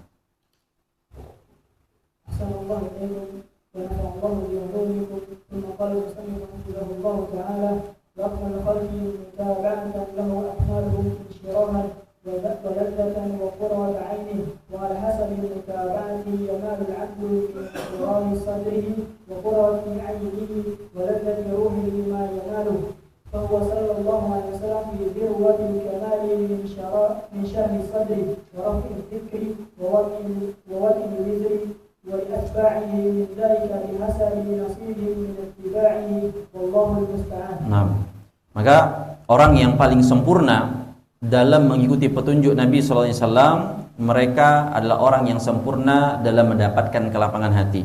Semakin sempurna ittiba kepada Nabi, maka semakin sempurna pula mendapat kelapangan hati. Kelezatan dan kelapangan hati, kesejukan mata, dan itu semua sesuai dengan seberapa ittibanya kepada Nabi sallallahu alaihi wasallam. Dan kelapangan dada, kesejukan mata, lezatnya, nyamannya ruh jiwa, maka beliau sallallahu alaihi wasallam adalah orang yang paling sempurna dalam mewujudkan itu semua, mewujudkan kelapangan hati. Dan beliau kita tahu adalah sosok yang paling tinggi sebutannya di sisi Allah, disanjung, dipuji, dan diletakkan atau diangkat beban dosa dari beliau sallallahu alaihi wasallam. Sebagaimana ini juga Allah sebutkan dalam surah Al-Insyirah atau Alam Nashrah tadi, wa wad'il wizri. Dosa-dosa beliau itu tadi diangkat. Karena dosa itu beban, kata para ulama. Semakin banyak dosa, semakin menyempitkan dada, membebankan diri. Dan para pengikutnya, pengikut Nabi SAW akan dilapangkan sesuai seberapa ittibanya mereka kepada Nabi SAW, dan hanya kepada Allah kita meminta pertolongan. Nah. Assalamualaikum warahmatullahi wabarakatuh. ثم قال المصنف رحمه الله تعالى: وهكذا لأتباعه نصيب من حفظ الله لهم وعصمته إياهم ودفاعه عنهم وإنزائه لهم ونصره لهم بحسب نصيبهم من المتابعة، فمستقل ومستكبر، فمن وجد خيرا فليحمد الله، ومن وجد غير ذلك فلا يلومن إلا نفسه. اللهم اشرح صدورنا ويسر امورنا، اللهم زينا بزينة الايمان واجعل لنا هداة مهتدين، ويسر لنا سلوك الصراط المستقيم، صراط الذين انعمت عليهم من النبيين والصديقين والشهداء والصالحين، وحسن اولئك رفيقا، انك سميع الدعاء واهل الرجاء، وانت حسبنا ونعم الوكيل. الحمد لله رب العالمين، وصلى الله على نبينا محمد وعلى اله وصحبه وسلم. Kemudian kata beliau hafizahullah taala, maka wahakadha li'atba'ihi nasibun min hifdzillahi lahum. Bagi para pengikut Nabi akan mendapatkan penjagaan dari Allah. Wa ismatihi iyahum, mereka akan dibela oleh Allah, dimuliakan oleh Allah, ditolong oleh Allah Subhanahu wa taala. Ingat, semuanya berbanding lurus bihasabi nasibihim minal mutaba'ati, sesuai seberapa mereka mengikuti Nabi sallallahu alaihi wasallam tersebut. Karena ada yang kadarnya itu sedikit, ada yang banyak. Maka barang siapa, kata beliau, yang bisa banyak mengikuti Nabi sallallahu alaihi wasallam, maka pujilah Allah Subhanahu wa taala. Dan barang siapa yang dapat dikit selain daripada itu, maka jangan cela kecuali dirinya sendiri. Katakan pada diri kita, oh kita masih jauh dari mengikuti sunnah-sunnah atau petunjuk Nabi sallallahu alaihi wasallam. Nah, teman-teman sekalian rahimani wa rahimakumullah, penulis menutup dengan berdoa kepada Allah Subhanahu wa taala dengan doa yang luar biasa pula di sana. Dan sebelum kita tutup juga mengingatkan kembali bahwa meneladani Nabi sallallahu alaihi wasallam ini juga bagian dari perintah agama kita dan harus dilakukan secara menyeluruh. Seluruh dari sunnah-sunnah Nabi sallallahu alaihi wasallam, maka berusahalah semaksimal mungkin untuk diamalkan. Jangan parsial, jangan hanya sunnah zahir saja, tapi sunnah-sunnah sikap, sifat itu tidak ada atau hilang pada diri kita. Tapi berusahalah jadi sosok yang benar-benar mengaplikasikan semua bagian apa yang Nabi sallallahu alaihi wasallam tuntunkan.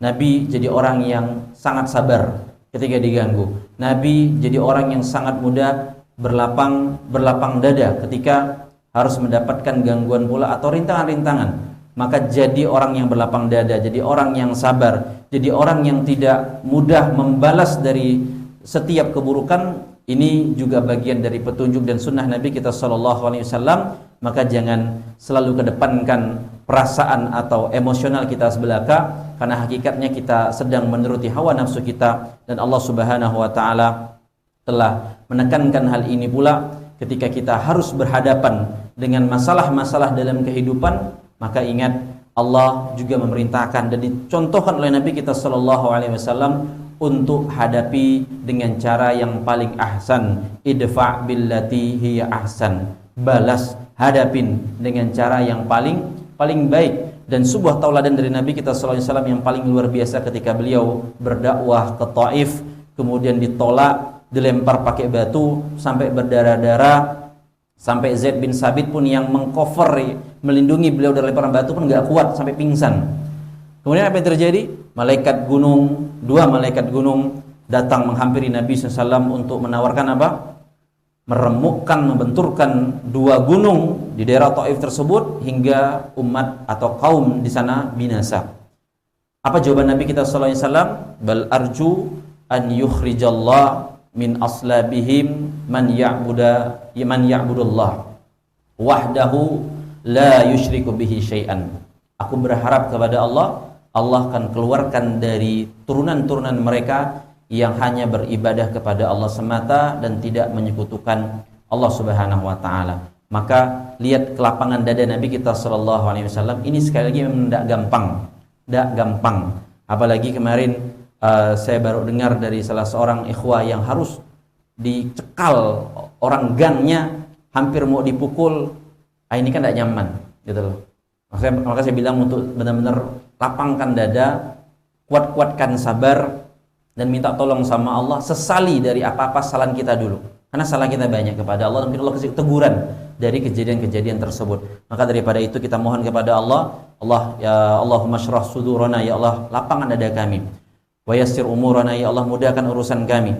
Allahumma zayyina bi zinatil iman, ya Allah hiasilah kami dengan hiasan-hiasan iman, cahaya keimanan. Wa ja'alna hudatan muhtadin, dan jadikanlah kami orang-orang yang mendapatkan petunjuk dan bisa memberikan petunjuk kepada pihak lain. Wa yassir lana suluka siratal mustaqim, dan ya Allah mudahkan kami ya Allah untuk meniti jalanmu yang lurus, yaitu jalan orang-orang yang Kau anugerahkan nikmat kepada mereka dari kalangan para nabi, orang-orang yang jujur dalam keimanannya, para syuhada, dan orang-orang yang soleh, karena mereka lah sebaik-baik teman dekat. Karena Engkau ya Allah innaka sami'ud du'a, Engkau maha mendengar doa-doa hamba-Mu, wa ahlur roja, dan Engkaulah sebaik-baik tempat kami memohon, berharap, berlindung. Wa anta hasbuna wa ni'mal wakil, Engkaulah sebaik-baik penolong dan sebaik-baik menjadi wali atau wakil kami. Dan segala puji bagi Engkau Rabbul Alamin, dan semoga salawat dan salam terlimpahkan kepada Nabi kita Muhammad dan kepada keluarganya dan para sahabatnya. Demikian jamaah sekalian, teman-teman sekalian rahimani wa rahimakumullah, yang bisa kita bahas, kita sampaikan dengan ala kadarnya, sebisanya, dan semoga ini bermanfaat untuk kita semua, terutama saya pribadi, dan mohon maaf atas segala kekurangan. Tentunya banyak sekali kekurangannya, saya mohon maaf, semoga dimaafkan, dan kita mohon ampun kepada Allah Subhanahu wa taala atas segala kekhilafan dan kealpaan kita. Dan demikian saya rasa bisa sampaikan, semoga bermanfaat. Kurang lebihnya mohon maaf, dan kita cukupkan majelis kita dengan doa kafaratul majelis. Subhanakallahumma bihamdika asyhadu an la ilaha illa anta astaghfiruka wa atubu ilaik. Wassalamualaikum warahmatullahi wabarakatuh.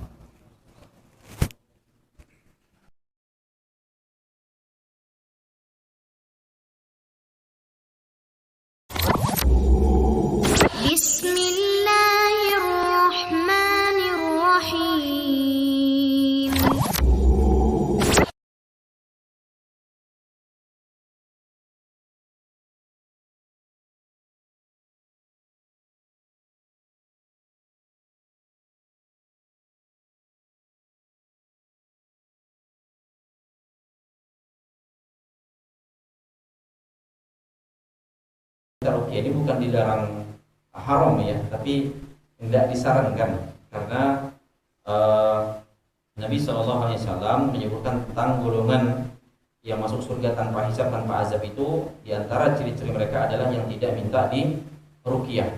Tapi kalau ada orang yang meruqyah tanpa kita minta, ini tidak masuk gitu loh.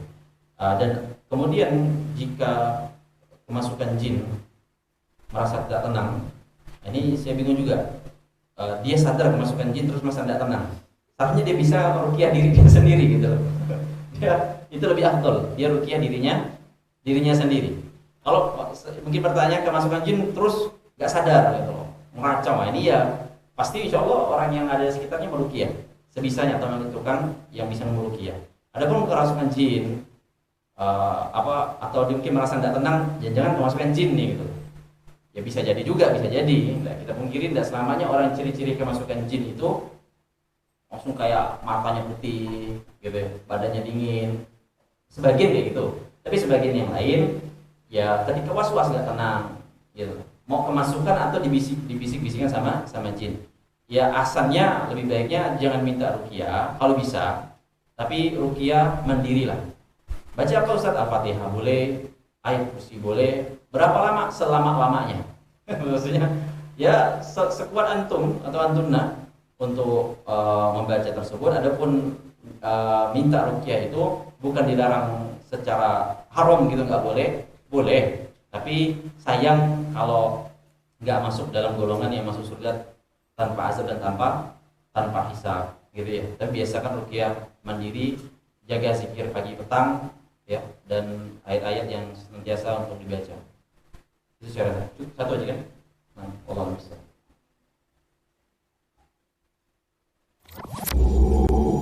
Bismillahirrahmanirrahim.